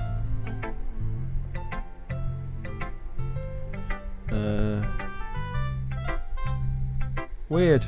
Okay. Finishing the poem, I start handing it back to Yuri. But instead of taking it from me, she looks away. Hey, enjoyed the 500 gold, Mrs. Spaulding. Well done on the win. Do you dislike it? No, of course I don't. I just don't really know how I should respond. Despite Yuri's poem usually being cryptic, it wasn't hard to figure out what this one was about. I don't know if I'll be able to explain this one. That's fine. I understand. There we go, I heard that one. I think the Battle Royale delayed the farting. I heard that one fine. I understand this one. Yuri's having... Oh, that's gone backwards. Does this one mean a lot to you? Yuri nods. I'm not really good with words, but I'm happy you shared this with me. So thank you. And I hope that we keep spending time together. Despite my inability to make eye contact, I see a faint smile emerging from Yuri's lips. I once again try to hand the poem back to her, but instead, Yuri gently takes my hand and pushes them back to me. I hesitate in response to her warm touch. You can, the poem is... Once again, Yuri fails to form a complete sentence. You mean I can keep it? Yuri nods. I'd love to. Again, Yuri faintly smiles as if she doesn't want me to notice. You always make me feel nice. I know I'm not good with people, but I hope I can turn the favour sometimes. Yeah, don't worry. I think you do a good job. Yuri finally turns back towards me. I guess we should move on before Monica says something. I'm sure we can talk again later. Yeah, I'm sure we will. With that, Yuri timidly smiles at me and I return to my seat so I can put her poem away. Pretty much every time I play a Battle Royale, instantly knocked out. Alright then, Sling Bean, choose the second person. By the way guys, we're going over on the stream tonight. I'm not stopping at 3 hours tonight. I'm gonna play until a certain moment, I think. I haven't got work early in the morning, so I'm gonna crack on. Unless Sue kicks me off. But I'm hoping she doesn't.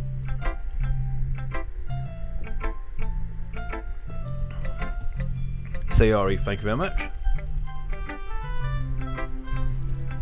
Yeah, Wii U sub can choose the next one. And then you can, well, I say you choose the last one, Mrs. Bowling, but there will be no one left to choose from, is there? It's nice, I guess. Come on, I can already tell you don't like it. Well, you don't need to worry about what I think. After all, you wrote this for someone else, didn't you? Probably Yuri. Huh? I didn't write this for anyone specifically. Maybe that's not really what I meant though. But it's okay. You're making new friends just like I was hoping. That makes me really happy. And you're happy too, right? In this club? Well, of course I am. Good. That's all that matters to me. Thank you, Johnny. Sayori? Is there something wrong? Huh? No, nothing. I'm just a little tired today. Alright. Just tell me if you need anything.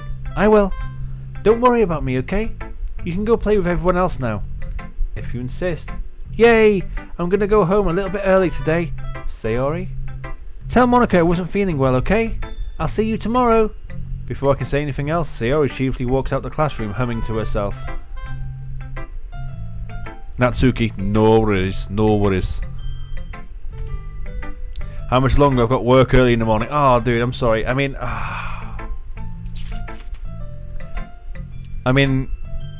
tell you what, Sling, I'll go as long as you need me to go, okay? Because obviously I don't want to continue and you miss it. So I've got no problems, stopping whenever that time suits you. So if you want me to go for another half an hour or an hour or whatever, let me know. There is a particular part that I do want to stop at. I don't think we're going to get there in the next... I think it'll take about an hour to get there, maybe. So, but that's up to you, my dude. So we said Natsuki, didn't we? You said, thank you. This one's alright. Alright? Well, yeah. It's about as good as yesterday's anyway. I see what you're going for, but it's not really my style. I mean, that's fine. I'm mostly just glad that you're trying a little bit. Well, of course I'm at least trying. Why are you so emotionally invested in my poems anyway? Isn't that more of a compliment to me? Huh? No, gross. It's not like I care. It's just that one of us in this club has to make sure you're not slacking off. Really? Well, whatever, you ended up just scaring me away? Oh, sorry. I had a really horrible itchy. Apologies for that. Oh. And I'm back. Sorry about that. That was awful. Apologies. No worries. Don't sweat it. I'll watch on the VOD today after tomorrow. Okay. Well, I'll go. I mean, you know, I'll stop whenever you want me to. Honestly, genuinely, because I'm okay. Put it this way, I'll probably stop after another hour. If there's another hour okay with you, or do you want me to just stop now? Because actually, I've got no problems with stopping now. Whatever suits you. I'll stop now or in the next hour. Whatever suits you best. Well, what if you ended up just scaring me away? That's it's not like you would actually do that. Yeah, you're right. It's kind of fun to hang out with here, even if I have to put up with you. Gah. Natsuki's elbow connects with my stomach. Oh, maybe I won't mind scaring you away after all. I was just joking. Oh, I know. Don't worry, I was too. Is stopping now okay with everyone else? Yeah, well, the thing is, pretty much everyone else in the stream, as I can see, has seen the gamer dude. So that's the thing. So I'm happy to stop now. Shall we finish this? Tell you what, we'll finish this scene off, and then we'll call it a night. So this scene was going to take about 5-10 minutes, and then we'll stop there. How the hell do you call that a joke? That seriously hurt. Well, maybe it was funny to her. I guess that's kind of the point. I should really just watch my mouth around Natsuki. Anyway, Natsuki holds her poem out to me like nothing even happened. I'll be your beach. Your mind is so full of troubles and fears that diminished your wonder over the years, but today I have a special place, a beach for us to go. A shore reaching beyond your sight, a sea that sparkles with brilliant light. The walls in your mind will melt away before the sunny glow. I'll be the beach that washes your worries away. I'll be the beach that you daydream about each day. I'll be the beach that makes your heart leap in a way you thought you had left long ago. Let's bury your heavy thoughts in a pile of sand. Bathe in sunbeams and hold my hand. Wash your insecurities in the salty sea and let me see you shine. Let's leave your memories in the footprint trail and set you free in my windy sail. And remember the reasons you're wonderful when you press your lips to mine. I'll be the beach that washes your worries away. I'll be the beach that you daydream about each day. I'll be the beach that makes your heart leap in a way that you thought had left you long ago. But if you let me by your side, your own beach, your own escape, you learn to live for yourself again. We're Doki Doki with it. Oh my god.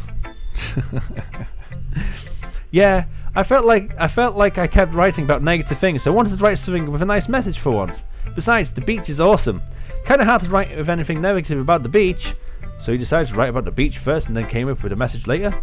Yeah, well, it's only because of what happened yesterday. I mean, after you and I realised we wrote about the same thing, she wanted to pick a topic. She wanted to pick a topic and have us both write about it or whatever. I see. Something tells me the poem Yuri showed me isn't the one she plans on sharing with everyone else. Of course, I chose not to mention that to Natsuki. You can really see her doing that too. Making us write about a simple topic then trying to impress me by coming up with something all fancy. Well, it's not like I care. I just did it anyway. I mean, I just guess mine ended up being kind of metaphorical too. But there's nothing wrong with doing that once in a while. At the very least, it was good practice. I want breakfast. Hi, Johnny. Have you thought about what you want to submit to perform at the festival? Well, being in this club is one thing, but performing in front of a bunch of people, I'll have to give it some more thought. Okay, no pressure, but whatever you do, I'm sure it'll turn out great. It would also make me happy to see. Anyway, let's look at today's poem. Sure. I let America see the poem I'm holding in my hands. Your style's gotten so refined, Johnny. Yuri's been teaching you a lot of things, hasn't she? Well, I guess so. Yeah, I've been noticing how much you spend time with her. I think I've heard her say more words these past couple of days than she's talked in the whole year. Not sure how you did it, but that's pretty impressive. Well, she just needs some patience and a way to talk about all the things in her head, I guess. I'm still getting the hang of it myself. You're certainly putting in a lot of effort. You must really like her. That's... It's awfully suspicious, you know. Spending time with her in the club room every day, reading that edgy novel with her. Well, I just feel bad that she has a hard time socializing. It makes me want to make sure she doesn't spend all the time alone. Besides, the novel isn't too bad either, you know. Alright, I get you. Just be careful, alright? I know that Yuri isn't used to opening herself up. So if something bad happens while she's vulnerable, then it could be really hard for her. Her books are a total escape from reality. They're just a bandage. You say that like I'm going to hurt her. Sorry, I didn't mean it like that. If anything, she might accidentally hurt herself. Anyway, I'll share my poem with you now, alright? Alright? The Lady Who Knows Everything. An old tale tells of a lady who wanders earth, the lady who knows everything. A beautiful lady who has found every answer, all meaning, all purpose, and all of that was ever sought. And here I am, a feather, lost adrift, the sky, the victim of the currents of the wind. Day after day I search with little hope, knowing legends don't exist. But when all else has failed me, when all others have turned away, the legend is all that remains, the last dim star glimmering in the twilit sky. Twilight? Twilt? That's spelled weirdly. Twilt? I don't know. Until one day, the wind ceases to blow. I fall, and I fall and fall and fall even more, gentle as a feather, a dry quill, expressionless.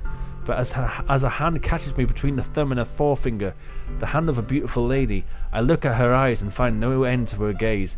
The lady who knows everything knows what I'm thinking. Before I can speak, she responds in a hollow voice. I have found every answer, all of which amount to nothing. There is no meaning, there is no purpose, and we seek only the impossible. I am not your legend does not exist. And with a breath, she blows me back afloat, and I just pick up a gust of wind. Twilight.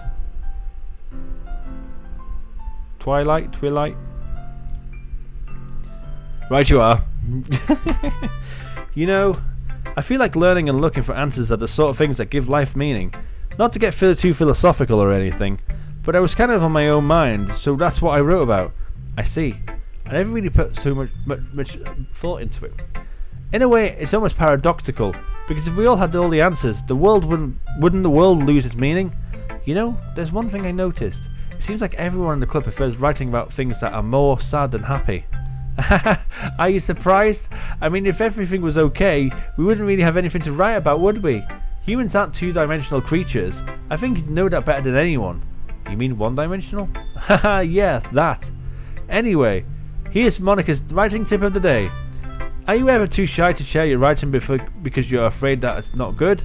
It can be really disheartening to get lukewarm response to something you put so much into.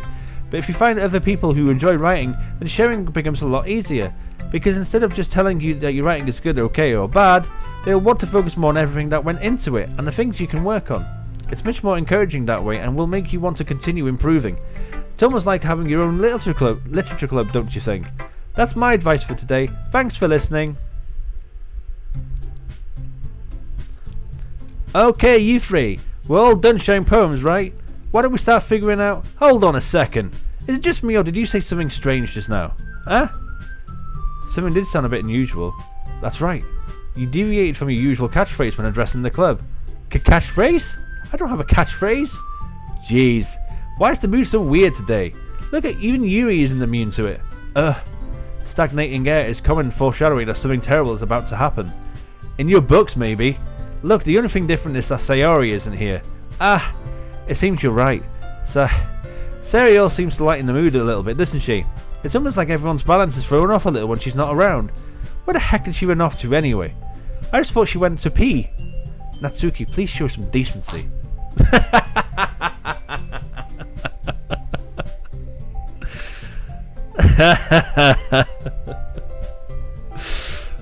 Bravo.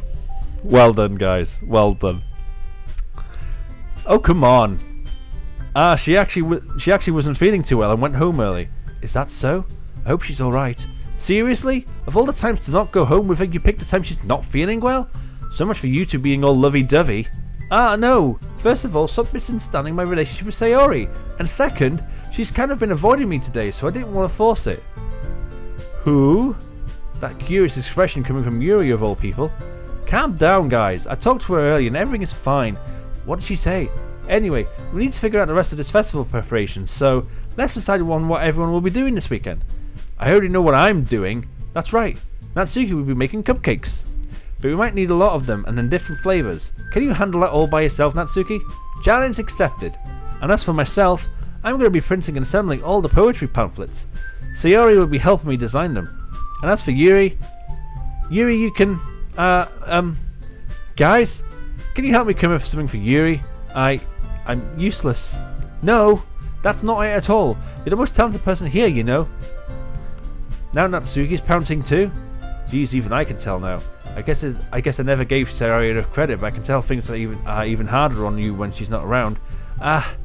Maybe that's the case. But if I can also be the leader on my own, then I won't grow as a person. So Yuri, you have beautiful handwriting, you know. So you should make some banners and decorations to help set the atmosphere. Atmosphere? About that. I love atmosphere. Yuri's expression suddenly changes as she stares at the desk in focus and starts nodding to herself. Your mind is already racing, I see. That's great. You'll be wonderful help, Yuri. But anyway, that just leaves you, Johnny. The one who's truly useless. Don't say that. In fact, both Natsuki and Yuri have some pretty heavy tasks to handle. It would probably go a long way to give one of them a hand. You can always help me out as well. I would be really appreciative of that. Is Monica suggesting I spend a weekend with one of my club members? How on earth are they going to respond to a suggestion like that? I suppose I wouldn't mind a bit of help. Well, even if you don't know how to bake, there's always some dirty work I could give to you. It's not like Monica's going to give me a choice, and you shouldn't be sitting on your butt anyway. Natsuki tries to mumble a bunch of excuses like that. If I recall, Natsuki, you mentioned that you would like to handle the baking on your own. Johnny might not like to be around if you only make him out to be a nuisance. So therefore, he may be more suited to be assisting with the decorations. Hold on, I never said that. How could it be to make a few how hard can it be to make a few decorations anyway? Sounds more like you're making excuses for Johnny to... What are you saying? It'll be extremely meticulous work. And baking isn't? Just what do you think? Guys, let's settle this for a moment.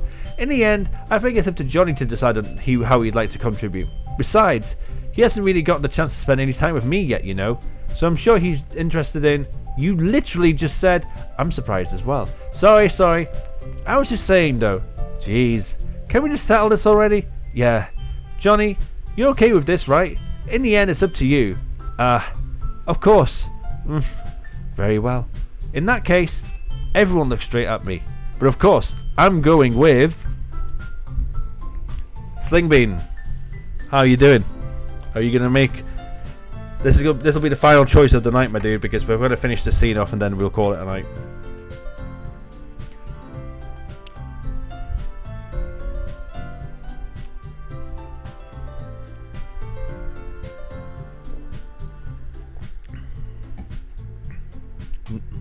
Yuriovs, no problem.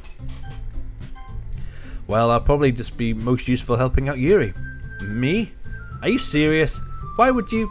Natsuki, I can already tell you're about to say something mean. No, I was just saying.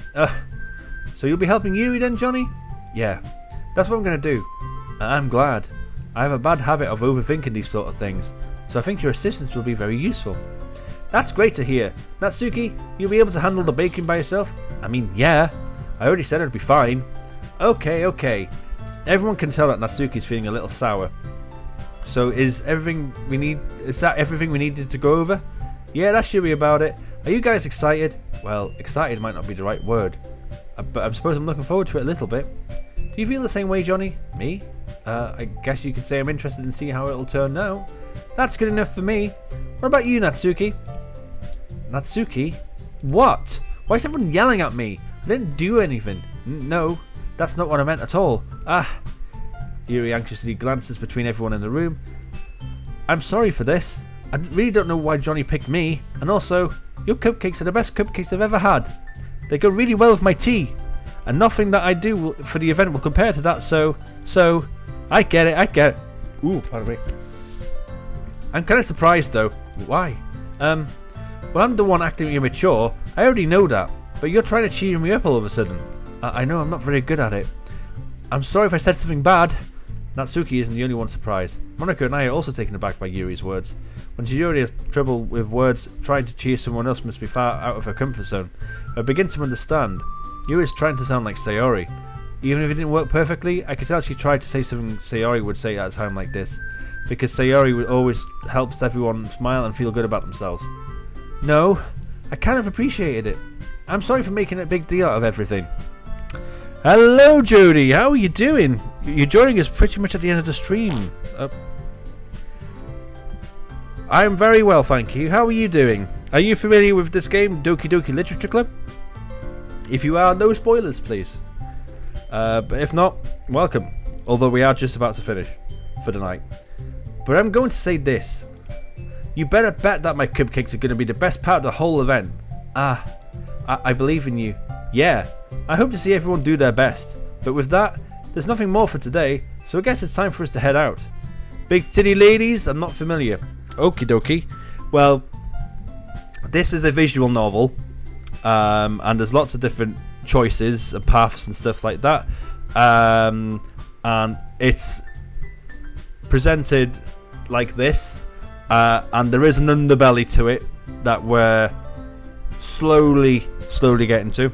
But yeah, it's one of those games really. It's not for the faint heart long term, I promise you.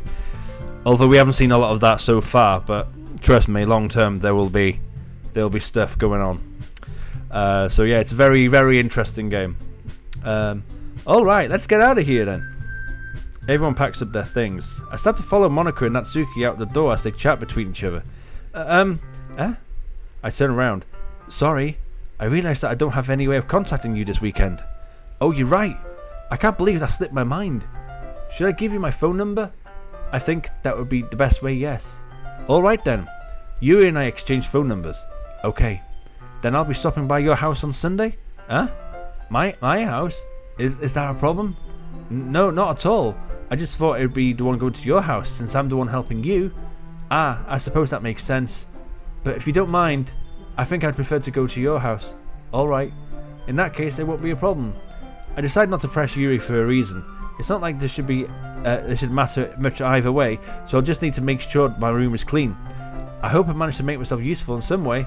I'm not nearly as creative as you are. Don't underestimate yourself, Johnny. I think we'll make a very productive team. Even if you only choose me because you felt bad or something. Wait, you don't actually think that, do you? I don't know. It's difficult to come up with any other reason you may have chosen me. You're forgetting the one reason with the most common sense. I chose to help you because that's what I want to do. But Yuri thinks to herself with an extremely tense expression. Yuri, you're overthinking this. You want me to help you. You wanted me to point out when you're overthinking, right? Huh?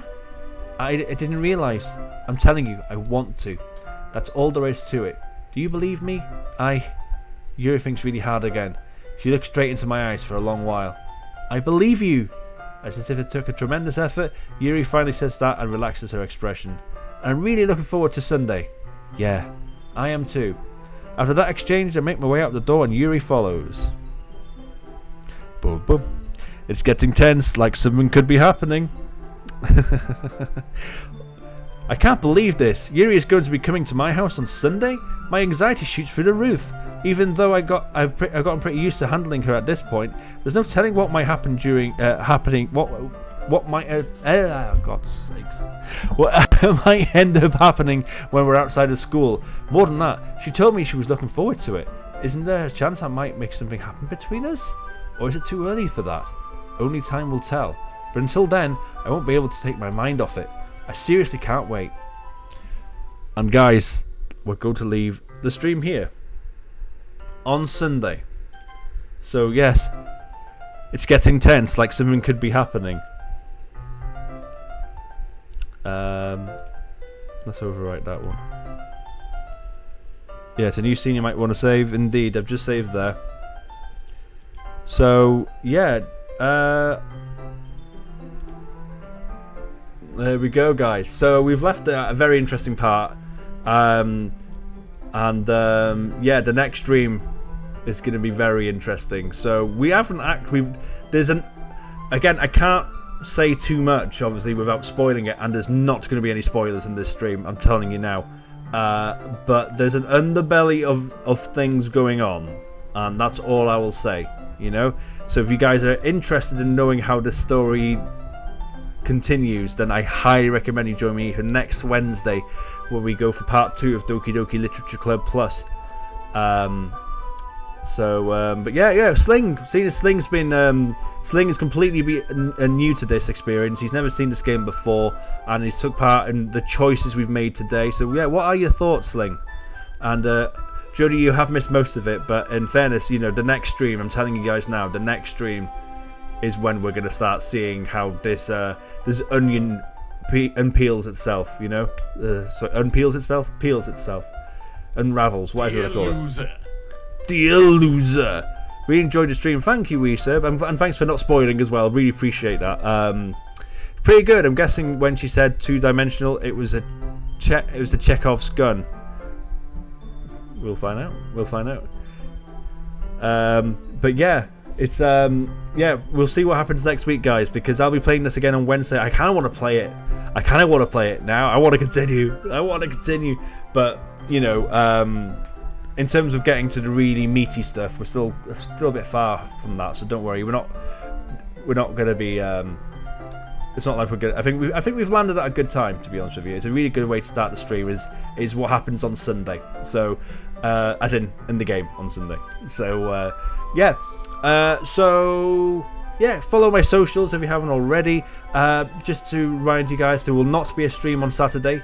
I normally would be playing Legend of Dragoon on Saturdays. Not playing that this weekend because of a certain football match that's taking part. But I'll be back on Tuesday, hopefully, with Pokemon. But you know what? If Pokemon doesn't work, I'll play Doki Doki instead. Because, yeah, I love this game. It's such a good game. So I hope you guys have been enjoying it. Thanks so much for joining me as always, guys. Thank you for the biddies we used, sir. That was very good of you. You absolute babe. Thanks for joining us at the end there, Jody. Thanks for joining us, obviously, Sling, as always. It's been absolutely a pleasure. Thanks, of course, Mr. Spalding. I'm sorry that we didn't get to choose many of your options, but you know why. She knows why. So thanks for the stream. Working night shifts this weekend anyway. Okay. Well, I hope they're not too frustrating for you. Thanks as always, guys. So we want to raid someone, don't we? But who do we want to raid? That is the question.